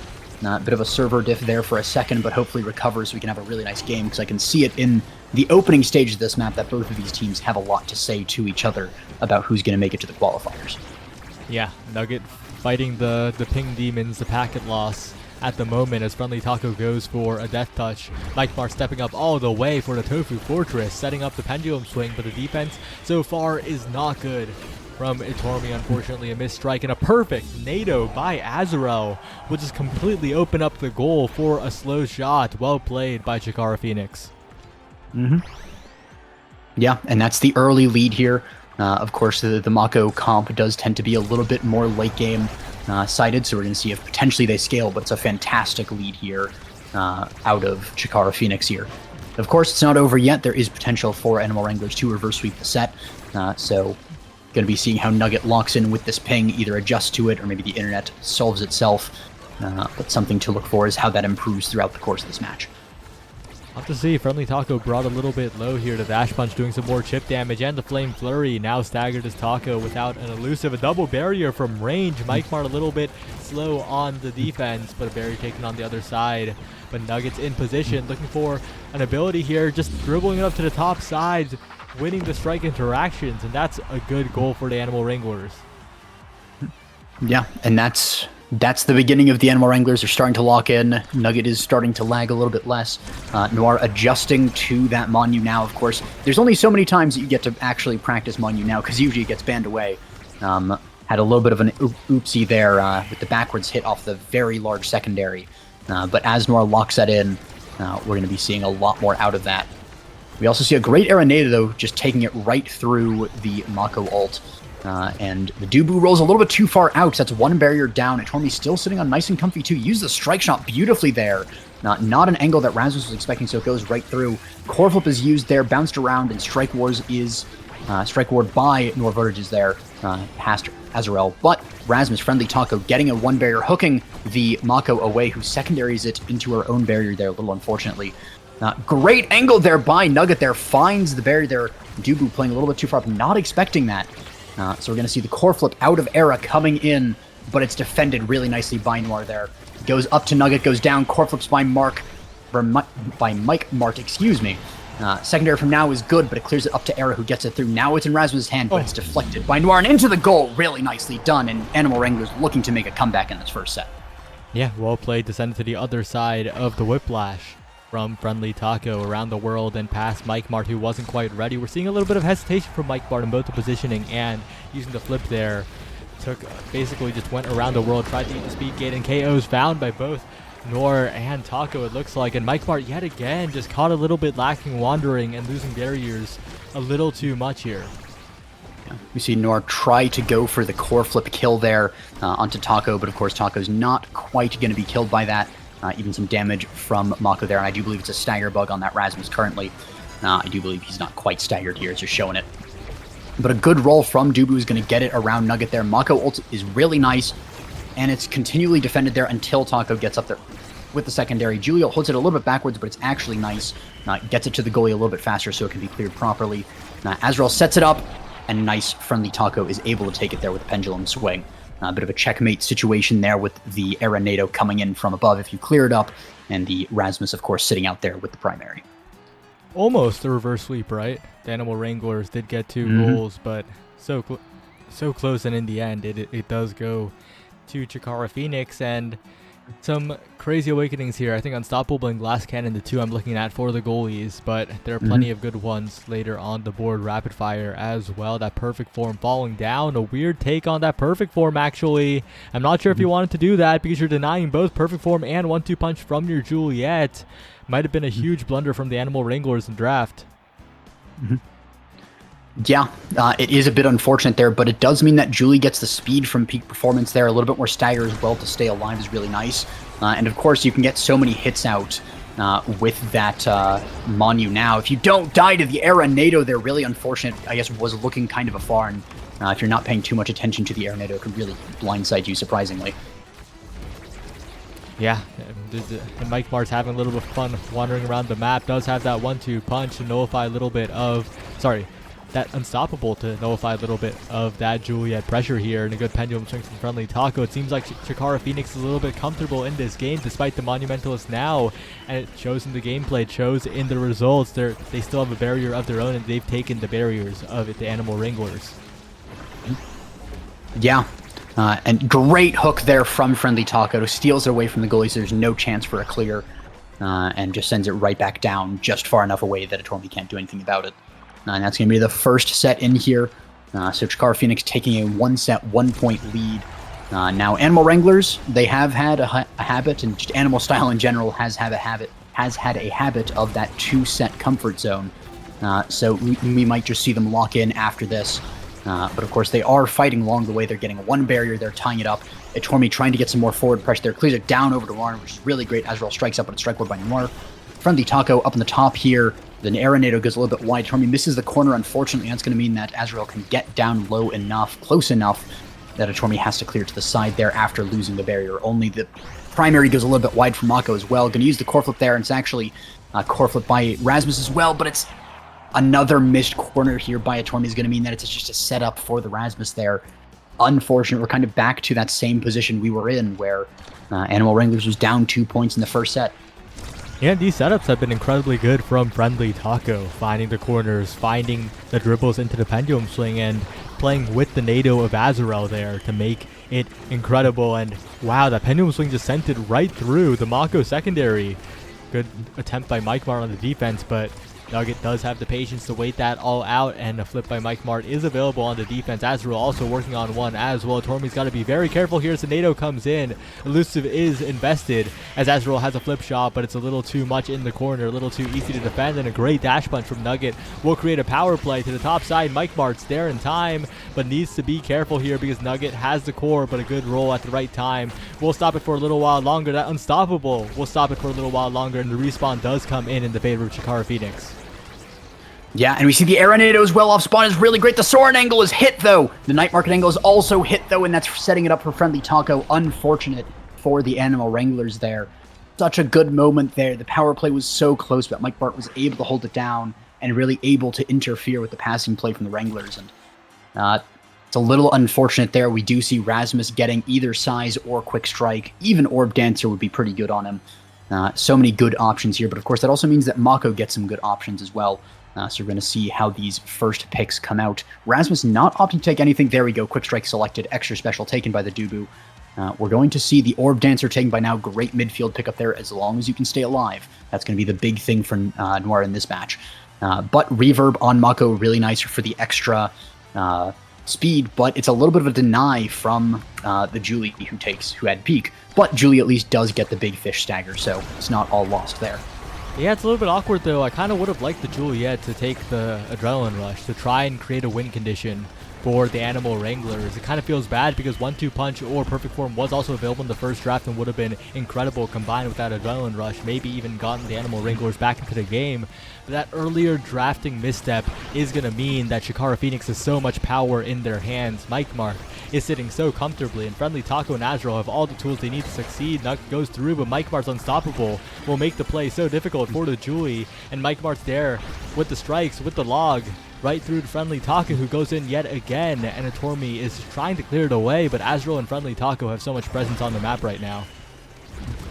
Yeah, it struck War really nicely there by Nugget, keeping it forward as much as he can. Dash punch misses, though. Great dodge from Azrael. The Julie ult is good, but it's defended by a really well-timed log there. Nugget has the core flip, but is not going to use it just yet. Mike Mart's core flip is used first, and that's going to be Nugget taking the first goal here. Now, this is the first time that Animal Wranglers has taken the first point in a set.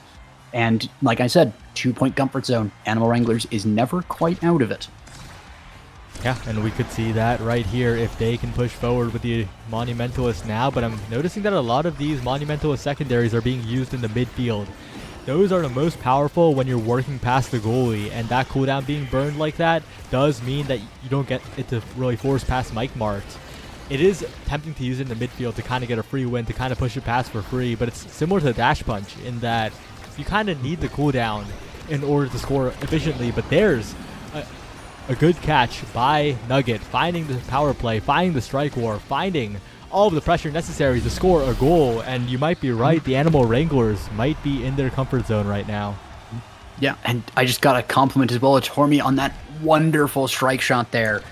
With the missile prop, extra range, able to belt those out clear across the field, saw the opportunity to take a barrier and really just nailed it perfectly on that angle. Predicted the core. Can be surprisingly difficult to hit those strike shots at times, but nailed it. But that's going to be Noir dying and losing the orb stacks. You don't want to see that as Animal Wranglers. But Nugget is able to strike away the Rasmus. They're able to buy some time. Great find by Etormi with that primary. just so clean on these long-range ability usages on the Mako there. Very clean with it. Another good strike shot to make sure that it does not get into the hands of Friendly Taco. The keep away is being played very well, and it goes right past Mikemark. Another interaction won by Nugget as the Tofu Fortress is burned defensively. Really big opportunity now for Nugget and Nor if they can get it through. A flip is burned from Mikemark. That's the resources gone. That's a KO found. And that is the speed for Nugget. A flip available in the center of the field. That will be converted into a goal. And Animal Wranglers might be on the road to the reverse sweep. Never doubt the Animal Wranglers. They may seem out of it, but they are never out of it. So they're taking this set. They're able to get Explosive Entrance on Julie, has some people that rave for it, but there's also Catalyst there. There's also Bulk Up there for the Stagger Zodia. Primetime even would be good, but is going to go for the Bulk Up, of course. Amazing on that Julie. We're going to see Team Player, of course, picked up by the Dubu there. Catalyst, though, picked up by Mako, sorry. Really great deny there from the Rasmus, and also just pretty good on the Mako there. A lot of hits. And also being hit if you're into that Rasmus forward. He tries to hit the goalie a lot. That's just going to be more energy. Twin Drive on now. You're talking about it earlier with the midfield usage. Not a problem anymore. Just have two abilities, so you can use one in the midfield and one on the score. So great drafting there by Animal Wranglers. Does mean a kill going over right at the beginning of this match. Really nicely found by Animal Wranglers as well. But Era does get Chrono Boost, and we do see a Rasmus with the Hotshot 1-2 punch combo, so he's going to be belting out those cores with the primary. So you have to be careful of that one from them. Yeah, but like you said, the Animal Wranglers do have a lot of tools now. Nugget has such a wide kill range. Can just dash punch people off the map that is Night Market.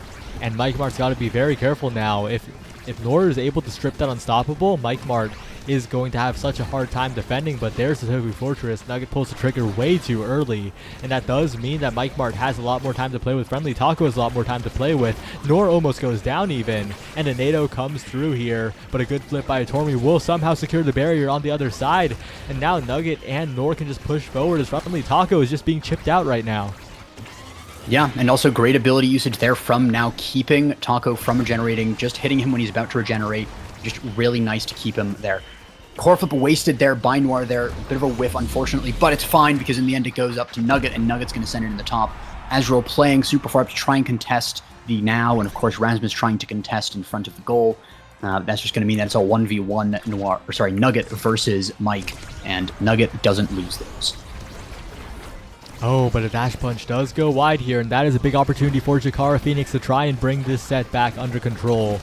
But a good flame flurry in the midfield by Nugget does keep the core forward, and now Nor has the ability to really get in there with that secondary, but it goes right back. Another good NATO by Azrael, another good strike war by Friendly Taco, and that's two barriers gone while two still stand for Chikara Phoenix. A big opportunity if they could find a pass, but the Night Market bounces are being unfavorable. They're not accounting for them at the moment, which does slow down the offense quite a bit. Nugget now with a chance with Nor to push up, and a good secondary to take one barrier.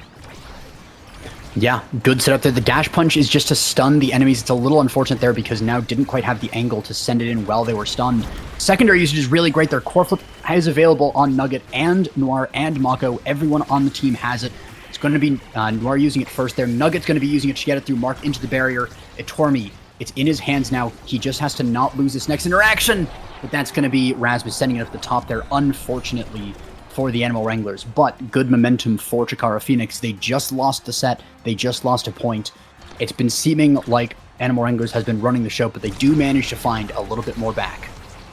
A little bit more back as they push forward. Chikara Phoenix are the ones in the driver's seat. It feels like that last point feels like it's rejuvenated them as they continue to push forward, and the bounce off the center is not what Nugget wanted. A NATO takes out a Tormy, and that could break the game wide open. A 2-1 lead perhaps for Chikara Phoenix if they can get it to Friendly Taco. Nugget's navigating around. The Flame Flurry is good on the defense, and they do stall it out. An amazing defense by Nugget. Yeah, and in a power play no less as well. You're in a power play, and then they're the ones that lose a barrier. Well played there. Noir, though, going down to these NATOs. So unfortunate there from Animal Wranglers. You really have to pay attention there. The core was good from Mike, but he sends it towards Tormy, and Tormy is not going to let that just go through. The log is really good to pen it in. It's in the hands of Taco, but Tormy defends really nicely. Noir is back now. They're able to spread out. Can the Animal Wranglers do something here? They still have a little bit of leeway. They can let one more goal in, that right there, but now that means that Chikara Phoenix is 1 point away from qualifying, and Animal Wranglers is in a little bit more of a bind. They are in a tough spot now. Tormy's almost at flip, and the meter is low for everyone else, so that is the one saving grace at the moment. No flips to worry about for the time being.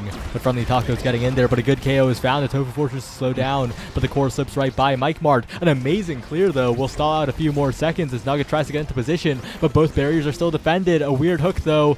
The hot shot will make it a little too fast, and that's 2 barriers taken in the favor of Animal Wranglers. They're trying to bring it to 2-2 to try and keep this set going, but now it's in the hands of Friendly Taco. But a great defense by Tormy will keep it going right now.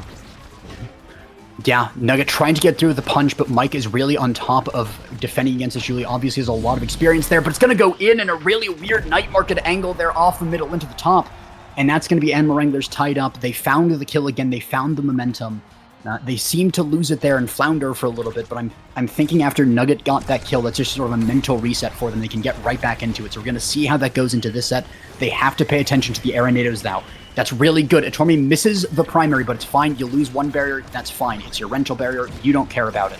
Now we have the Julie trying to ult it through. Forces a core flip out, and a night market angle out of Mike is going to send it in. The core flip from Julie is huge, but not enough. Strike shot from a Tormy sets up a strike ward, but Nugget does not win that one. The log is also really nice to force it out. Pass from a Tormy to Azrael. Unfortunately, core flip is used, but defended against brilliantly by a Tormy. Oh, what a and combo. Nugget gets another secondary kill there. Oof. Just an amazing way to end out that set. Animal Wranglers looking down and out, but again, they're never down and out. You can never doubt them for even a second. They will come back. That doubt just fuels them. Nugget taking the kills, has the option to pick up heavy impact here. Even Rampage as well, potentially really nice. Low-key, I would go the Reptile Remedy. I would just go all into that stagger right now, but no, it's a stacks on stacks. The additional mobility is going to do a lot of good for this Juliet here. And of course, heavy impact not used too greatly by Era or Dubu, right? It's usable on Era, but not what you want. It does end up falling all the way to the now. Just an expertly played draft by the Animal Wranglers lets all 3 of their members get something incredibly good. And a weird navigation means that Castellas is on Mike Mart and Siege Machine is on Azrael. It feels like it should be the other way around. That feels like a big blunder. Yeah, it definitely does. And I think it was potentially a Siege Machine deny onto now or something. It was really weird. But they were right next to each other on the draft. Yeah, that is such a weird pickup there. But so far, the hook is really nice there to start things off there. Tormy able to defend it. The now secondary misses, which is not what you want to see. The Arenados going up to a Tormy, but it hits him into the corner. Takes a lot of damage, but he is alive. Able to pick up an orb, able to dodge out of the Rasmus. Gets it forward to Nugget, but the Dubu wall is really nice.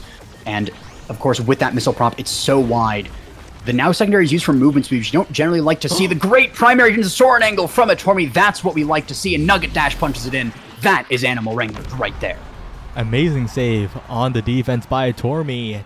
Those are the types of plays that will qualify you for the finale. And if Animal Wranglers keep this up, this could be a swift 3-0 because they have all the tools they need right now. And Nugget is rapidly building up that move speed, building up the stacks. The Flamethrower doing a lot of work as well. The dribbles, the strike war wins.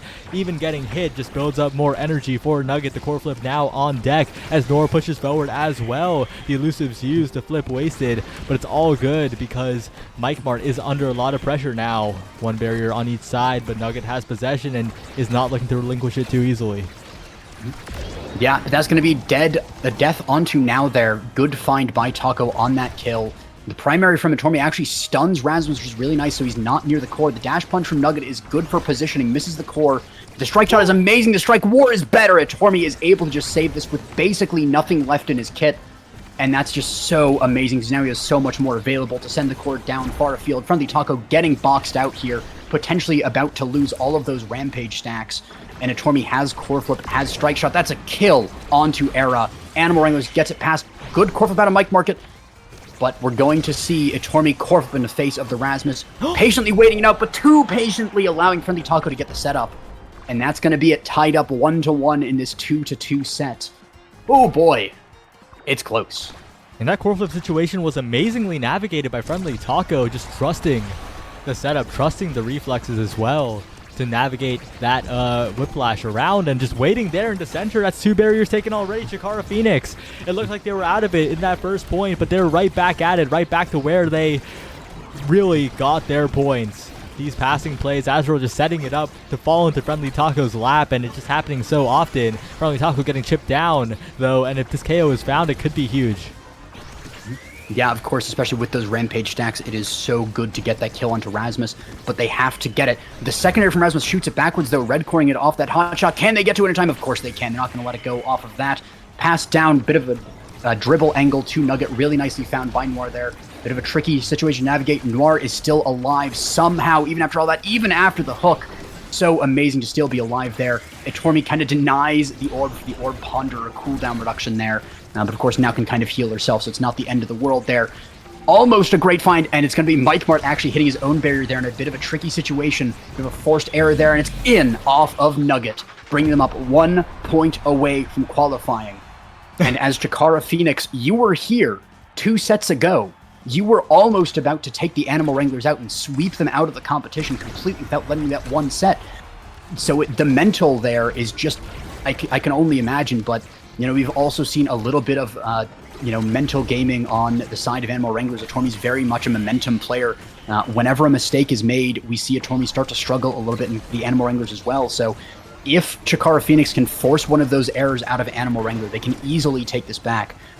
So we have to really be careful, and that's the kind of way that it goes. But Rasmus is dead. There goes the Rampage stack. So we've been talking about that for a while. Etormi able to keep clearing it. Didn't let it get to him. That's huge. That's great to see. We're going to see Noir speeding up to the top there after using the secondary there. We also have Mako support. The Dubu wall is super unfortunate there for Mike Martin. Etormi has the core flip. Gonna die with it though, unfortunately. And that's gonna be a goal scored by Taco even as Era goes down.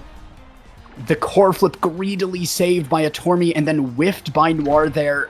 You hate to see it. That's all of their energy economy gone, except for Nugget, who's close but not quite there. Amazingly played by Chikara Phoenix to coordinate that offense, to get that pass off Azrael in the face of death, in the face of Nugget, who has found so many KOs, making it happen, but needs to be careful here. But Nugget pulls the trigger a little too early, but it's still a barrier taken in the favor of the Animal Wranglers. They're really getting in there as Nugget has the flip available, has the dribbles, has the flip from the midfield all the way around, but Mike Mart's there to cover, and Nor's got to be careful near the edge, but Friendly Taco is also incredibly low at the moment, almost taken out, but still stays alive, and that is a barrier going down. That is a NATO zoning away Nor for the moment, and a Tofu Fortress this time used that range. Mike Mart, that Tofu Fortress betrayed him twice in a row, does not want it doing again, as Friendly Taco now pushing up on the top side, has no elusive available, but Nugget finally will secure the KO and will push forward with the power play, looking to close it out here with the patience, and that's the one strike. Animal Wranglers, the full reverse sweep, set 5.5 reverse sweep, all of the keywords for Animal Wranglers. Let's go, Animal Wranglers. Congratulations on qualifying, and I'm definitely not biased at all towards my organization. Let's go. That's what you love to see it.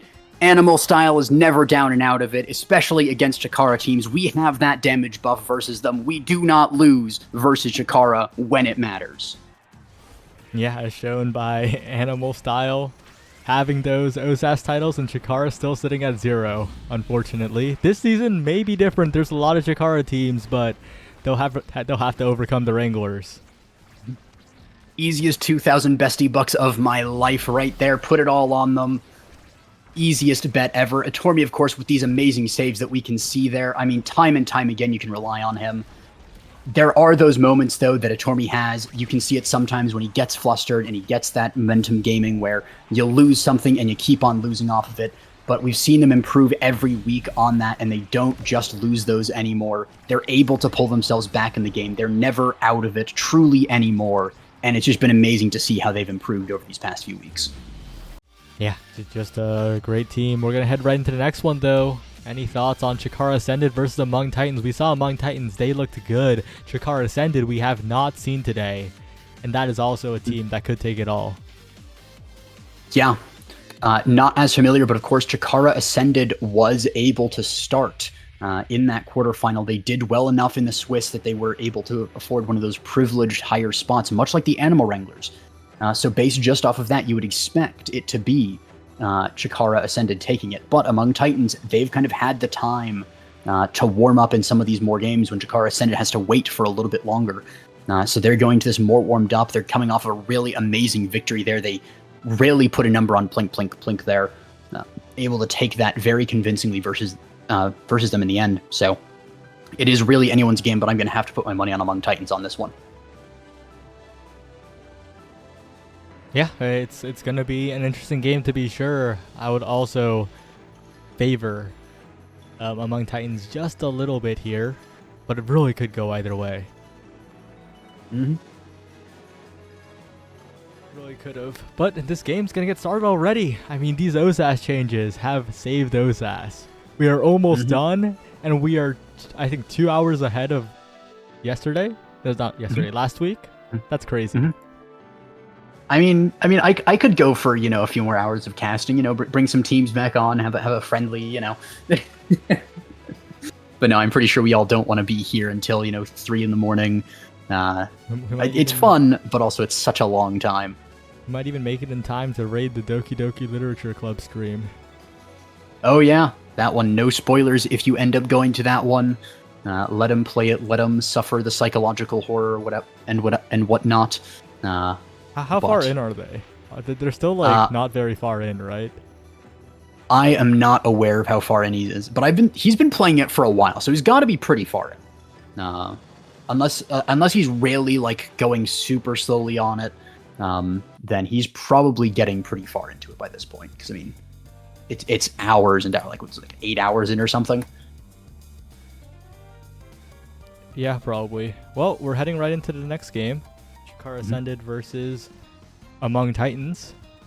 Wow, that's an incredibly fast turnaround, isn't it? It's kind of giving me whiplash. It's so fast. Yeah, we got the night market here as well. But important to note that Luna goal is being contested. Both teams want it, but blue side is Chikara Ascended, and they will lock it in. They will lock it away. Mm-hmm. Yeah, and that's one of those things when you have one of those contested picks. It's do you ban yourself out to ensure they don't get it? Or do you just run the risk of them first picking it? It looks like they did that, but they probably have a plan there. Sean looked very competent on that Luna goalie. I'm not aware if he's a one-trick or not, but we will see that in this game when he is on that Drakkar goalie. A little bit of a less popular one, but a really good one, especially off of that missile prop start. He can really have some range on that Molten Bolt. And the shotgun is also really nice. You can kind of play midfield for yourself in a way where you can really interrupt people. But a great kickoff there. Scorpio able to take that first barrier off of just an anomaly there. Oh, an interesting pick too. That's the momentum booster car goalie, where the standard is obviously that strike shot. Definitely an interesting pick to be had here. You do lose out on that range and that additional ability pretty much. We'll have to see if it works out. Of course, Sean the Bomb's going to be looking to be a little bit more active in the midfield, I think. But so far, it's been looking good. On this Drakkar goalie has been navigating it pretty comfortably, so I think a very solid pick. And of course, if a Rune places a pillar in your face, if you just strike shotgun and it's fast enough, that pillar just gets eaten. Yeah, great there by Scorpio to take the Now arrow out before it's able to hit the core into the barrier. Was a really great setup by the Oof one, but not quite able to come to fruition because of just the brain on Scorpio there. Not able to defend there, but we see TF2 here on the bottom side trying to strike ward against Luna, but Luna finds a good angle. The hook is good, but Fish Saber not letting it go through. Even has a core flip now for that extra defense. First one to hit it in this game, I do believe. That's going to be a barrier going down by Grand Attack. Sean the Bomb has an open goal now. The primary is not good enough. Fish Saber not getting hit in the primary, so doesn't get stunned and is able to defend it really nicely there. Gets it over to Grand Attack, who sends it towards the goal. Core flip out of the Drakkar is countered by a core flip out of Luna with a great dash. That's going to be a kill from Grand Attack, but Sean the Bomb able to get to it in time. In the power play, Rasmus scores the goal. Really clutch too. A member down, but they still managed to find a clutch pendulum swing that does catch a pretty fast moving core. Exactly what Among Titans needed. That there's a reason they're 5-0 right now in this bracket and the Swiss combined. They have been working together so well as a team, and look at that, the pendulum swing coverage is so good from TF2. Yeah, it's great to see that double barrier going down so early as well. The shotgun range there with the momentum boots to run up as well, really nice. But that's going to be a kill. Scorpio finding it onto that all-important Rasmus there with these clutch plays in the power play. Can the Oof one and Sean the Bomb hit that same level of clutch? They're able to keep one barrier, but not for too long, as I immediately cast a curse and they take a double barrier. Really well done there by Grant and Scorpio. We have a good hook there from TF2, who's able to just get it to the top. And that is why Rasmus is so good on this map. you're so used to playing it in lanes where if it's bottom, it's bottom, if it's top, it's top. But Rasmus says, nah, I'd switch it over and I'd be able to win. Very well played, and interesting start as well, right? It's a missile prop unstoppable. And I think that's a good reason to deprioritize the Luna even. Luna does struggle in that unstoppable start quite a bit. Yeah, and also, interestingly enough, though, Unstoppable doesn't do anything versus the status effects, only the hits. So this rune ult doesn't really get stopped by that all that much, and if you can set up the barriers, it'll save you from the one hit of the barriers, and then immediately gone. Scorpio, though, getting rarely hit out here by the Rasmus and the Now, but Grant able to find a barrier. The dash from Luna is good, but not able to be capitalized on. We're back to that one barrier to one barrier magic. Yeah, and Jakar Ascended kind of feels like a missed opportunity there, right? It feels like they should have been able to get both barriers off of that. A missed strike by Grant's attack, and then immediately after, a missed opportunity by all three members. They do manage to find the barrier here, but if they're going to qualify, if they're going to make it happen, they need to be a little bit more efficient than that, because Among Titans will not let that go the next point around. Yeah, they let one goal through, but they are still very confident, very comfortable in this position. Sean the Bomb even almost has that core flip as well. So really close to that. But of course, Fish Saber does, and we've seen Fish Saber really try and do those fancy Luna plays with the dashes, with the core flips. Grandjack finding first barrier and almost a dash punch onto the Oof one, who's very low all of a sudden and potentially looking to be killed here. But contesting a speed gate, running around, good core flip out of Sean, is able to get it to TF2, who wins the strike war and gets a kill. Kind of just everything in the game there real quick. Opens up the goal, is almost able to score here. We're going to see how the setup goes, and he's going to get it in there really nicely done with the secondary to secure it, even as he's dash punched by Grand Attack. Well played. Among Titans looking like a complete team right now. Jakar Ascended is going to have to show a little bit more team play, a little bit more magic to get through in this winner side. And oh, this is a bit of a scary draft here. Deadeye extra special both available here for the Luna. And even if Deadeye's denied away, I think you're pretty happy with that extra special, especially if it's unstoppable. Neither will be denied away. Instead, it'll just be Deadeye going over. And yeah, I think all things considered, Jakar Ascended pretty happy with that. But I think if you're Luna, you're sorta kind of disappointed. You kind of wanted both, not on the same draft. Yeah. Especially because that extra special is extra valuable in that unstoppable start situation. Yeah, and I would have actually loved to see Rasmus pick up the Monu, because of course it has to be denied from that Now. We saw how good Monu Now is that last game, how able to dominate on this map it is. So we end up seeing Jakar take Monu. Would have loved to see that on a character it can be used in, like on that Rasmus, even if it, of course, size is great on Rasmus, stagger as well if you're giving the Luna Deadeye. But it's a little bit sad that Jakar has to pick up this kind of wasted awakening. Wait, but Jakar denied it away from the Rune, right? I don't think it was worth it, because Rune ends up getting that Siege Machine anyway, right? So that additional size I don't think will be the deciding factor here, and if you just let it fall down, there's a threat of it going to that Now to where the Rune has to pick it up. You can play around that additional size. That makes it easier for characters like Jakar to hit the second part of it with that shotgun. So I kind of feel like it was a slight misdraft by Among Titans. Yeah, I kind of completely forgot with all the teams happening that Jakar and Now are on the same team there. Yeah, definitely a misdraft there, denying it from your own Now. I definitely agree, because sometimes Rune doesn't even want them on you. Sometimes it just gets in the way of you actually deploying, because it'll hit something you don't want and before it can fully come up. But that's a goal scored over by Fish Saber, giving Sean the Bomb kind of the treatment that he was giving to Plink Plink Plink earlier with these just long-handed rockets and dashes that you can really have that much pressure on, especially with that Deadeye missile bomb combo. Incredibly powerful combo, sends the core at fast speeds as well, like that. The very edge of Deadeye activation, I think, but still having that much power is pretty impressive, as once again, the Rune is making a lot of use of that creation duration coming out from that Siege Machine. Scorpio getting into position, but that's two barriers taken, one on each side, and now TF2's there as well, but so far Scorpio's been very solid in assisting on the defense. I like what I'm seeing out of this defensive Rune. Yeah, it is always a little bit of a toss-up, and that's actually Sean losing a barrier there due to a missed strike. Unfortunate. But with the midfield Rune, it can always be a bit of a toss-up. Great dash punch, though, from Grand Attack, interrupting me in the middle of that for an amazing goal.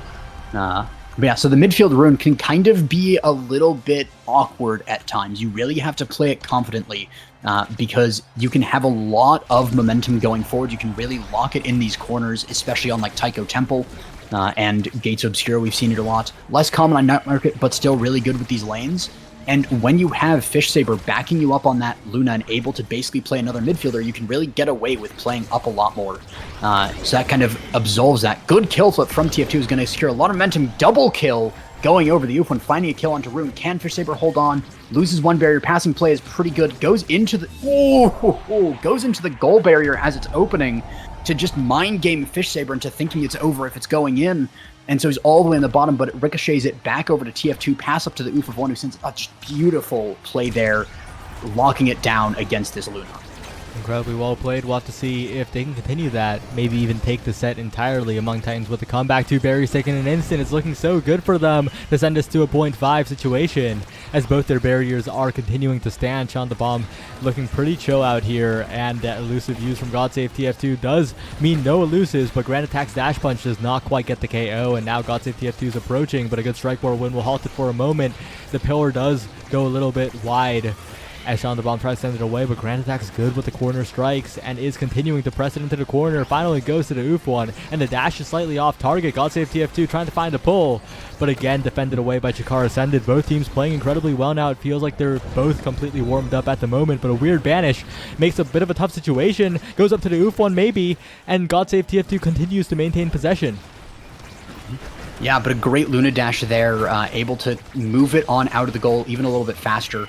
Corvus is countered by Scorpio there, and that's another barrier going down. And that's potentially Chikara Ascended taking a set here if they can lock it in. But the arrow from now is going to mean that they cannot do that. Tying it up 2-2 is the Rare error from Fish Saber sends it directly into the now primary. Scorpio's not ready for the teammate to send it there. It would have been a simple clear otherwise, but pressure makes everyone slip a little, and we're kind of seeing that right here. Fish Saber's got to lock in and play as well as they were doing earlier.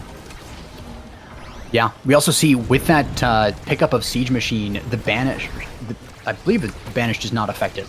Or is not affected by that because it's only creation duration, but we see that the anomalies are lasting so long and being so in the way. But a great hook from TF2 down to the bottom by the core flip of Luna. Sends it in there. I was not expecting that. It doesn't look like anyone was. GodSave TF2 absolutely deserving of that set MVP off of that play alone. Very well played all the way to the bottom side, and does get the first pick of the Awakenings here. I wonder what's going to be opted for. There's a lot of solid options, right? The size of the Might Colossus, like what's taken, but also the Catalyst, the possibility. Yeah. Twin Drive is taken by the Eject Luna, a great awakening for that purpose, and Catalyst is going to fall all the way down to now, it appears, as peak performance is... It falls all the way down to Juliet. Catalyst... Oh, this is a way for Chikara Ascended back into the game, I feel like. Rapid Fire Rune and Catalyst Julie? That's a weird one. I feel like maybe now wanted to get the Rapid Fire Primetime combo, but when it was denied by the Rune, she kind of panicked and wasn't expecting that, so she didn't have anything hovered, which allows the Catalyst to fall down there, and then just kind of rapidly pick something, not paying too much attention. Look at the Grand Attack's meter. This guy's at flip already. Yeah, absolutely incredible there. Able to, I mean, it's so much momentum off Catalyst, but a great now secondary actually sent it through there. The arrow is blocked by Scorpio, though, just able to counter this really effectively there. Right, now trying to push forward, but Scorpio does get taken out. Grand Attack flips into midfield, does send it all the way around, almost a perfect Night Market bounce to clip the top of the barrier, but not quite. And it goes on over to GodSave TF2. Bottom side, secondary available. Oof one on the follow-up as well. Sean the Bomb pushing up bottom side. A great shot yet again. And Among Titans are trying to make sure that that flip doesn't matter by forcing power plays. Yeah, and as per a team named after a very team-based awakening, their team play is really locked in here. The play of passing in front of the goal is obviously very practiced from them. They're able to really lock down these plays, pass at good angles to each other, and not just ego and try to solo it through the barriers for the most part, except for when they can. GodSave TF2 knows he can get it through there, so he takes the shot. But when he knows he can't get it, he's always able to pass to the Oof one, and they're able to do so much. Good save there by Fish Saber off the dash. There has to use the ability, but it's a really well-used ability. And now it goes for another lap around the bottom here as Among Titans is trying to get it back over into this corner. It goes up to the now arrow, but it's defended this time by the Luna dash. A great pillar to stop it for the moment from Scorpio, but just an awkward clear there. Scorpio knows that was a slight blunder, and that does mean Among Titans is in the position to win one more goal, and they will close it out here. But I gotta say, winning despite the Catalyst being thrown over like that, like, they're winning despite it, not because of it, you know? Yeah, this definitely feels like Among Titans is held back by their draft, but their skills and their team play is enough to compensate for it. I'm definitely with you on that one, that their drafting could definitely be improved going into the finale if they qualify, but they're looking very close to qualifying here with 1 point away from it. Unless the reverse sweep happens again. Last time we had the Animal Wranglers in this exact same position. They came back to qualify, so never count out a team, but that's going to be it. Now Arrow securing and sealing the deal. Among Titans, the team play is good. I mean, you said it so many times, true to the name. The team play awakening right here as a team. They passed so well. Ufon was always there on the follow-up with the now. It was just spectacular gameplay from Among Titans, and they're one of the more complete teams, I think, that will be in the finale. Yeah, definitely feels, and drafting is one of those things that you can polish up with a little bit of coaching, a little bit of advice, a little bit of just asking questions about things. So I'm really looking forward to see how they solve that in the 2 weeks until finale, 3 weeks until the finale of the finale, if they make it that far. So a lot of room for improvement there on it, but we've seen some great fundamentals going into this. But that, I believe, will mean that we have the third place tiebreaker between Chikara Ascended and Chikara Phoenix. So a Chikara duel off for that third place. Yep, it is a little bit of a Chikara Civil War. We've seen this story before when there's so many Chikara teams in each week. Two are bound to meet, and this is a fateful meeting. Only one will make it to the finale this week. There were so many Chikara teams in the bracket today, and only two remain. Yeah. Who will be the one to make it to finale, though, is the question to be asked. But we have a bit of replays here that just finished. I was going to talk about the one that was up there, but I am an idiot and forgot about stream delay. But we saw a lot of good play out of Among Titans, but Chikara Ascended did give them a run for their money in so many of those points, so I'm looking forward to see how they perform going into this tiebreaker. Yeah, I'm gonna need the lobby, or you can do the honors of kicking the people out of the lobby. Now we do have the, I believe we're kicking out Sean, God Save TF2, and the Oof one who just qualified. Before I start kicking the wrong people, gotta make sure. There we go. And yeah, gonna be pretty quickly running into this one, but it appears that there's a little bit of time before we get to that tiebreaker officially. Yeah, but such little time that we don't even need to go to a break. We can just keep talking for like 2 more minutes and the game should be ready. It's going to be an interesting one, as these are two teams that have looked great but have also not looked fully like a team, right? They just haven't had that level of team play that the qualified teams have had. We'll see if they can make up for it. Yeah, and I feel like that's the story of the amateur scene in general in OSAS here, where you have lots of great moments. You have great peaks. But it's the consistency of the teams that really have to be worked on. So we see so many of these plays where, you know, if you were to take a highlight and just rip it out of its context of the game, you would say it's probably Chally at least for just that moment. But then you expand it to the rest of the game and the same players are making uncharacteristic mistakes of Challies. And that's sort of what's holding them back. And so it can be very difficult to improve as these teams because you're looking at those moments. You're like, oh, we played great. What went wrong? We played amazingly. We passed and we did all these good things. But you have to really focus. And if you're a team going into this week 4, don't just do that bias of looking at what's best. It's so easy to fall into. But look for what went wrong. Look for the absolute worst moments, even if you don't want to relive them. And that's where these teams have to improve. And I think we've seen some improvement in these teams as we've been going through the weeks. There are still those lows, but they're getting less frequent as they're polished against each other, iron sharpening iron, if you will. Yeah, we'll have to see as the teams are getting into it. We can talk a little bit about the map pool. The map pool is Night Market, Oni, Atlas, Clarion, Aten, Taiko, Demon. And Aten, Taiko, Demon have been taken away, so it is Night Market, Oni, Atlas, Clarion, the 4 most popular maps in the game. I'd love to see some Clarion, but my gut says that it's probably going to be Atlab. Although it could just be Night Market, because both these teams... Wait, did you say Night Market was still in the play? Was still in the game? Yeah. The 4 popular maps are still left. Okay. Yeah. So it might just go to Night Market. I don't recall who picked the maps in these last 2 matches that we played. But it very well could have been that these teams just like playing on Night Market and we just have Night Market again. It's a very real possibility here. Get your final channel point predictions in, because this is the last game of the night before we get our last qualifier and then raid the Doki Doki Literature Club stream. We are indeed going to Atlas's lab, like you predicted. Definitely a very common map. It is the standard Omega Strikers map for a reason. Yeah, and it's a very well-practiced map most of the time. So you see the teams being a lot more confident on the maps. Of course, every team will generally have 1 or 2 maps that their comp is best on, that they've practiced a little bit more. But pretty much everyone has some experience on AtLab.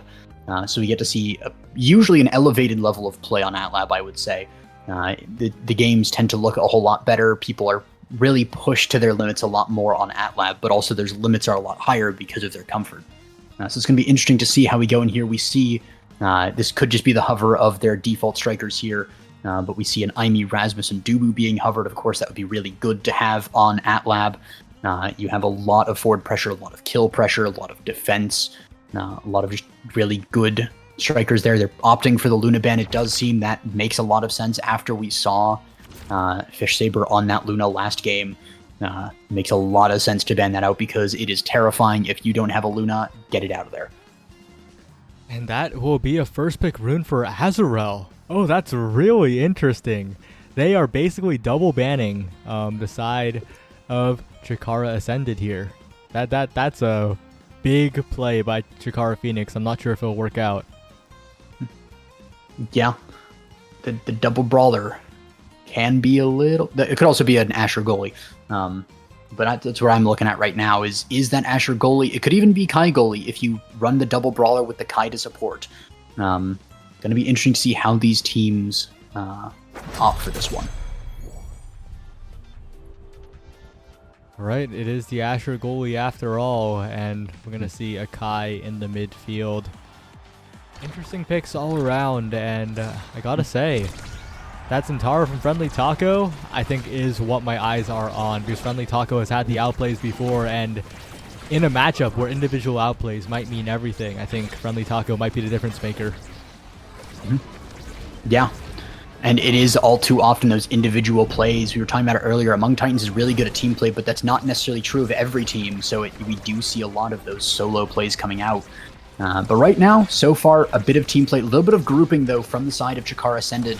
Especially, after a loss, you tend to play a little bit more defensively, trying, okay, this is our last chance for this week. We can't lose this. And when you get into that we can't lose mindset, you tend to play way too far back. And we're starting to see that out of Chikara Ascended, and they're not really able to get too much aggression. They do get the first barrier. It's really nice. Dash punch a little bit too early there from Grand Attack. And a good clear from Mike Mart there, down to the bottom. A bit of a steep angle there to find, but really nicely found by him. Goes down Friendly Taco in the end, dashes right through the Asher. Does it go in? It does. Azrael able to get it there. We almost had a really tragic instance for Chikara Phoenix there if Fish Saber was able to get up there in time, but not quite this time. Yeah, and Friendly Taco maintains the flip, maintains the resources, and that is a nightmare situation for Chikara Ascended, who would have preferred the Brawler to burn their flip in that interaction. As Friendly Taco just pushing up constantly, is such a presence on the map right now, is winning the strike with interactions in the corner, and those rune pillars are just backing up Friendly Taco, a flip right in front of the net. Times it, but times it a little too late. Is stunned away just in time by the defenses of Chikara Ascended. Well played to keep it out for the moment, and a KO will be found. Yeah, and that could be the game plan here. Great banish, though, from Azrael, able to hit Grand Attack out of the ultimate, so Mike Mark gets an easy clear through him. Absolutely phenomenal midfielding there, backing up the goalie. Grand Attack almost dying there to the combo between Zentaro and a Rune Pillar. But Fish Saber is able to defend against the core flip there. Goes down to Azrael, but it is not cleared just yet. Great trip up by Friendly Taco. Gets a core flip from the bottom, and then sends it right back down to the bottom. Fish Saber was on the top looking for that core flip angle, but Friendly Taco found the switch. 2-0 up now, Chikara Phoenix. They're trying to push forward here as Azrael places down a pillar, but it gets around. Good use of the curve of the black hole, and a great dash punch flip from Grand Attack to create another power play. The power play is coming through for Chikara Ascended, but they just need to convert off of them as 2 barriers do go down. A flip is expended, and it will eventually find its way in, but that's a lot of resources gone for Chikara Ascended. Chikara Phoenix, I don't think you're too sad about losing that one. Yeah, it is one of those cases where as long as you're ahead, you can trade your resources for or your enemy's resources for a goal. Just give them the goal, say, you know what, we're going to let you burn all of your abilities just so that we get the lead in the next set. But they have to do something with that lead. They get one barrier. Can they get the second? Azrael could have gone for a hit there, I think, onto the barrier, but actually went for a pass instead. A little bit too much team play there, not enough ego. And we're actually going to see that the black hole explodes, almost killing Taco. Dash attack, or dash punch from Grant Attack is not enough to get it through, but a Strike War is in the end. The log clears it forward. Azrael trying to get it through this Asher who's playing so far up. If they can get it past, it's so good. Kill flip out of Taco, but then he sends it right over to Fish Saber there. A little bit unfortunate passing to the enemy goalie. Would love to see a bit more of finesse on that one to try and get it around rather than just straight through. And that's a dash punch amazingly found by Grant Attack as Zentaro was dashing. Now it's a power play on the other side. We're switching 2v3s to 2v3s the other way. Back and forth. Black Hole just gets Scorpio himself. Didn't really hit too much. Good somersault there. Stuns up Grant Attack. Facilitates a clear. Good core from Azrael. Buys a lot more momentum here. The pillar as well, but can they get it in is the question, and so far the answer is no. Grant Attack hits it up to the top, and there we go. Scorpio able to get a strike in as well, and we really see the offense from Chikara faltering. We saw an amazing start in this set. We saw Chikara Ascended, even with triple goalieing, they were not able to hold up, but now we start to see Chikara Phoenix not getting the setup, not getting the team play, not getting what they need. Yeah, I think Fish Saber is also locked in quite a bit, is no longer letting it go nearly as simply. But a good shot around the black hole will mean a barrier goes down, but Fish Saber's positioning a lot better than they were earlier, making sure that barrier is not exposed as much. Grant Attack is low, but Friendly Taco maybe a bit lower as KOs could be found soon, but not quite yet.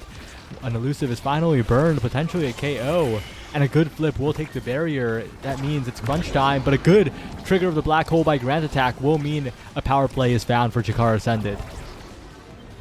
Yeah, Mike Martin dribbling up into the top there just to buy a little bit more time. Azrael very low here, gonna force the Julie to use ult, but it will be Julie getting a kill in the end. Good pass intercept by Taco there, but not enough. The Dubu wall is good enough to stop the aggression for now. 4 seconds till Rune is back. Log to Strike War. Core Flip is used up to Azrael and around the world. The barrier gets intercepted by Scorpio. He knows the rune play. He knows how to do it. You've seen him on that rune. So he's not going to let those rune pillars just get up in the goalie box and he can do something about it. But he is very low because of that. So potential kill angle if he gets too close to the black hole. Or just too close to Taco. Really nicely found there. But can they make something out of it? Sad Boys angle, unfortunately, around the barrier. And that's going to mean that Grant Attack has a little bit more momentum. Tries to go for a dash punch, but misses. Goes back up to the top here. Stun from Zentaro. Asher out of position. Nicely done. Both goals open. Can they find it? They find the demon angle. Azrael and Mike Bart there with the goal. Bit of unfamiliarity from Fish there, unfortunately. If that didn't hit the demon angle, then it would have just bounced off harmlessly. So Fish Saber kind of got mixed up by unfamiliarity, which kind of sucks. As Mike Mart's really debating between these stacks and the quick strike, ends up going stacks, but that might be a mistake. That quick strikes might be the ticket for Chikara Ascended to just defend forever, but it might fall even further here. Quick strikes passed up. It has to be taken by the Zentaro now, all the way down. And yeah, additional size is nice on the Asher and all, but I feel like that quick strikes would have made the defense even more impenetrable. Yeah, I'm definitely with you there. The quick strikes on the Asher is so strong, especially if you don't have it yourself, if it's not a start. Black Hole actually gets Azrael and Scorpio very low, and Scorpio just lays in on Azrael very low, but that was a lot of resources laid into that. Good ult from Zentaro finds one barrier. But again, it's just the first barrier. They have to find more to make it really worthwhile. Scorpio very low still, though. Pillar used from Azrael just to keep him low, keep him from regenerating. He's very low. He's staggered now. Almost killed, but not quite. Friendly Taco not able to find the KO. Good pillar up to the top, but the second one not enough. The log, good enough, gets it right past the Julie ult with a strike, phenomenal, and then misses a strike there, unfortunately. The duality of Dubu right there. Amazing defense into whiff strike. Continuing to defend now as once again the black hole causes a little bit of chaos. Friendly Taco getting in there, maybe with the quick strikes, maybe with just some strikes and ability usages. But no, not quite yet. Fish Saber still managing to defend here. As Mike Mart goes for the Tofu Fortress, but it's a little bit too late. The barrier goes down. Scorpio stays alive and is dribbling to the top side. Azrael is here though. Gotta really be careful of that pillar. Grant Attack. Lingering hitbox on the strike and a really, really awkward error by Mike Mart there. Not very common, but kind of struck into Grant Attack strike there. Yeah. There was also a little bit of awkward pillar placement as well. It did decay before the clear was too far along, but it does make the goalie's job harder a little times, and you can really see the pressure building up in these players as they're making a lot more mistakes than we did see them when they were in that first qualifier match when they had the leeway of the tiebreaker. But now that they're in the tiebreaker, a lot more mistakes coming out. But Fish Saber, though, is the one to sort of have that reverse. We saw the shakiness at first, but it's kind of really locking in now. Even getting kills on the defense, amazing to see. Holding it down, playing far enough up and being confident. Getting through and getting the barrier there is Scorpio, though, really nice. Black Hole is popped, does a lot of damage to Scorpio and Grant. Core flip out of Fish Saber. Giga as well into Barrage. Just sends it right through Mike Mart there. Well played by Jakara Ascended. They're looking confident now. Way more confident than in the set they lost. They're looking to take this one cleanly. Fresh slate, 1-1, even game, and maybe have some awakenings to turn the tide.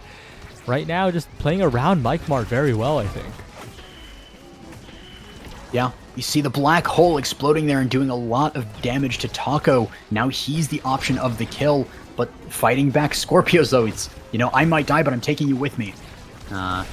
Uses the I-Me wave after getting staggered there. A little bit of friendly bench there. Whiffed core flip, though, from Azrael. It's going to mean that the momentum stalls for a second, but they get a barrier really nicely there, and that's an open goal for Chikara Ascended. Chikara Phoenix has the opportunity to come back in this set, but it's a pass down to Scorpio, back up to Grand Attack. He goes up into the top corner, he goes down for the barrier, but Mike Mart's in the way, but it clears into Scorpio, who dies to secure the barrier in the open goal. Friendly Taco passing down to Azrael, who's going to send it with a... Not a core flip there. Really well defended there by Chikara Ascended. Yeah, the Flame Flurry and the primary, the barrier beam layered so well, but a little bit of hesitation from Fish Saber means the core drifts to Azrael, and that's a goal found for Chikara Phoenix, maybe their way back into the game. And I think if Mike Mart just locks in a little bit, just takes a little bit more care with the strikes, make sure it doesn't go into the hands of the enemy team, this could be a clean game for Chikara Phoenix. This could be them qualifying, but right now they just have a lot to worry about. Yeah. And it's that worry that really gets you. It's the paradoxical thing where you're doing bad because you're worrying about dropping out, so that causes you to worry more, and you really just have to sort of end that cycle. That's going to be a kill onto Zentaro here, but he gets a barrier from it. Classic Gambit there, sacrifice a person to get a barrier. Mike Mart playing up, but the anomaly from Azrael is amazing there to send it in. Azrael's been individually outplaying these last 2 points. Those are the factors we talked about, right? When the team play isn't quite there, those flashy plays are what decides the game, and if Azrael can keep going like that, it could mean this set going on over to Chikara Phoenix for a 2-0 lead. And right now, Azrael is being the difference maker. Ooh, the Sad Boys angle as well, into the somersault as well. Both barriers still alive, and gets the second barrier. Core flip out of Fish Saber is a little bit panicky and doesn't really get where it needs to be. And that's a core flip from Mike Mart to send it in. You were talking about locking in, and he took that personally. He's locking in on the defense and the offense as well, looking for that angle on the core flip really nicely. Gets the set MVP as well. That means a big pick opportunity here. Extra special being taken. But that means that on the other side, Fish Saber not too sad either, right? Gets to pick up that Might of the Colossus. Gets to get even more size to work with. Goes for a Rampage instead. An interesting choice as the goalie, but definitely not the worst. And with that Adrenaline Rush pickup, right? Chikara Ascended have been getting KOs consistently. This Adrenaline Rush, especially since it wasn't denied away by Azrael, could mean the difference. This could be the reverse sweep right here with that additional speed from the KOs. Yeah, and we have been seeing a lot of KOs going both ways, so as long as they can get them. But we see the Stinger pick up by Zentaro, and we see the prime time from Azrael, and even the extra special from Dubu is going to just allow them to play much more forward, so they have the ult as backup and even to get a kill if they really need it. And then, of course, just the more KO potential out of Chikara Phoenix is going to mean that it's, it's not necessarily harder to get the kill, but it's harder to stay alive so you can get the kill. And we can see that right now. Scorpio very low here, staggered immediately and almost dead, but a good evasion is going to mean that he stays alive for now. Oh, but Grand Attack's in there. The Adrenaline Rush is coming into play. So much speed to work with. Now it will wear off, though, as Tofu Fortress does a lot of work, but the follow-up is good. Grand Attack's in there. Has the refresh cooldowns from the Adrenaline Rush earlier. And that's the power of what a single Awakening can do. And that Prize Fighter definitely helps a little bit too. Yeah, and I mean as well with the Pummeler's Adrenaline Rush combo. I mean it's 30% speed from Pummelers, which a lot of people forget about. You know, Pummelers is of course knockback farther, but it's also that speed boost. So 70% speed for 8 seconds is a lot, and we see that again so fast across the top. But that extra special on the Dubu, but another good kill is just going to mean that he capitalized on speed for so much longer, gets the second barrier there, and yeah, it might just be that the triple kill from Grant Attack is the way that they're going to win this. They're up 2-0 again, but of course, they were just here again. If Chikara Phoenix can lock in and reverse sweep, then this is it. That's the kind of drafting strategy you have to do. If you're the team that's 2-0 up, Azrael, right? Prime time, great Rune Awakening. But Adrenaline Rush is right there. The only way Chikara Ascended is winning this game is if Grand Attack gets that win condition, gets that Adrenaline Rush with the Prize Fighter or some other damage awakening and starts KOing. And that lack of deny might be what defines this entire game here. Despite the 2-0 advantage, it might be a complete reverse sweep. Yeah, but we see that Grand Attack is now very low, and they can potentially remove one of those Prize Fighter stacks. But he's regenerating, he's retreated, he's playing it safe. He's allowing for Saber and Scorpio to play up, and that's really nice. But the core flips are traded, and the barriers are traded. But that's another kill going over to Grand Attack if they can lock it in. But Mike Mart has that extra special. The anomaly is really nice, buys a lot more time. The dash across is really nice, but it's not enough. The pass back. Oh, the somersault goes wide, and Grand Attack sees that, just goes right in up the top, and that's the first set that Chikara Ascended takes here on their road to reverse sweep. It's looking really good for them. Grand Attack's first pick. This could be even more for this Juliet, and you have the pick of the litter. You could go 1-2 punch, you could go Catalyst, you can go Heavy Impact or Perfect Form. It's probably going to be the 1-2 punch, but it could be the Perfect Form. It is the 1-2 punch, indeed. And this draft is really awkward. I'm not even sure if Rune should take that Perfect Form, actually, because you kind of want that Centaur to get something good, right? So now... I mean, he gets Catalyst or Heavy Impact. Yeah. It's not too bad. The way the draft panned out, I think that was a slight mistake from Fish Saber, because if Fish Saber goes Catalyst or Heavy Impact while waiting, then you could just completely lock the Zentaro out. Just, yeah. Not a huge deal. Still a very good draft for both teams. Just something to think about if they ever review the VOD, really.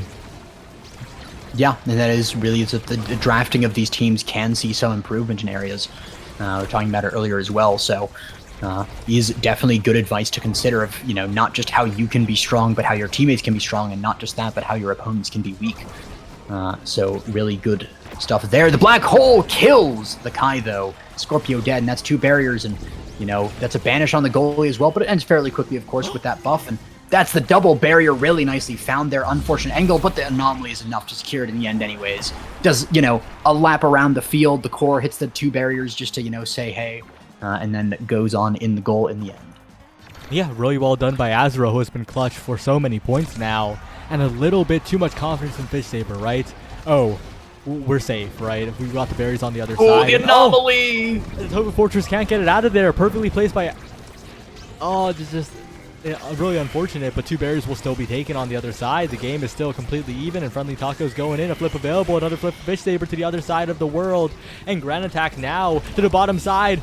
Scorpio will confirm it, even though it wasn't needed. And that will be a point for Chikara Ascended here. And look at the meter on Azrael. It is so incredibly low that if a Grand Attack finds a KO here, that could be the start of the sweep.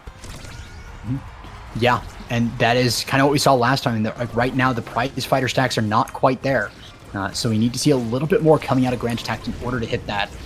We see a banish coming out into Kai. He's not in the goalie box, so he doesn't get that defense. That's 1 barrier going down. Can they get the second? Not quite yet. Black Hole stays alive for now.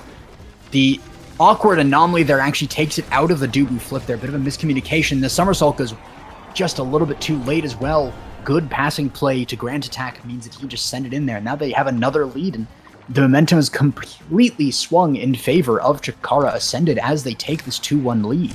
And I really like how Grand Attack played that point. Just completely marked Azrael. Just stayed on the rune. Made sure that there was no breathing room for this player to really make any outplays. And right now, Azrael still has to be very careful, but doesn't matter. Friendly Taco's getting in there. We're at a 0.5. Chikara Phoenix could avoid the nightmare scenario of this Adrenaline Rush Juliet. They could close it out right here.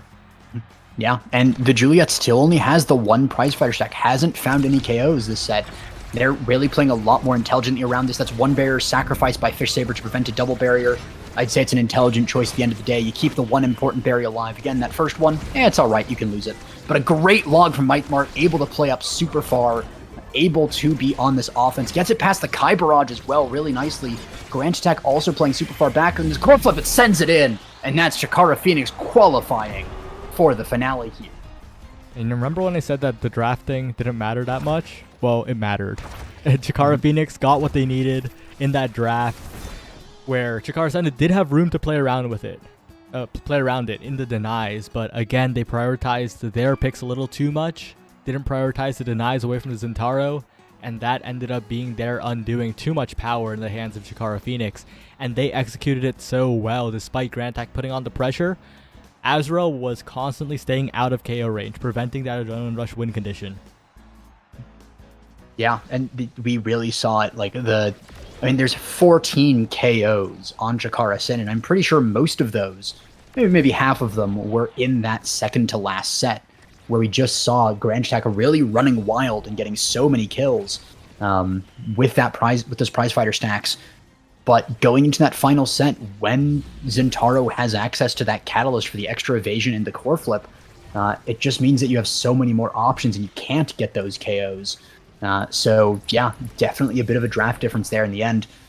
We do see there was some definitely team play mistakes on both sides. A lot of awkward anomalies from Azrael in the goalie box sometimes.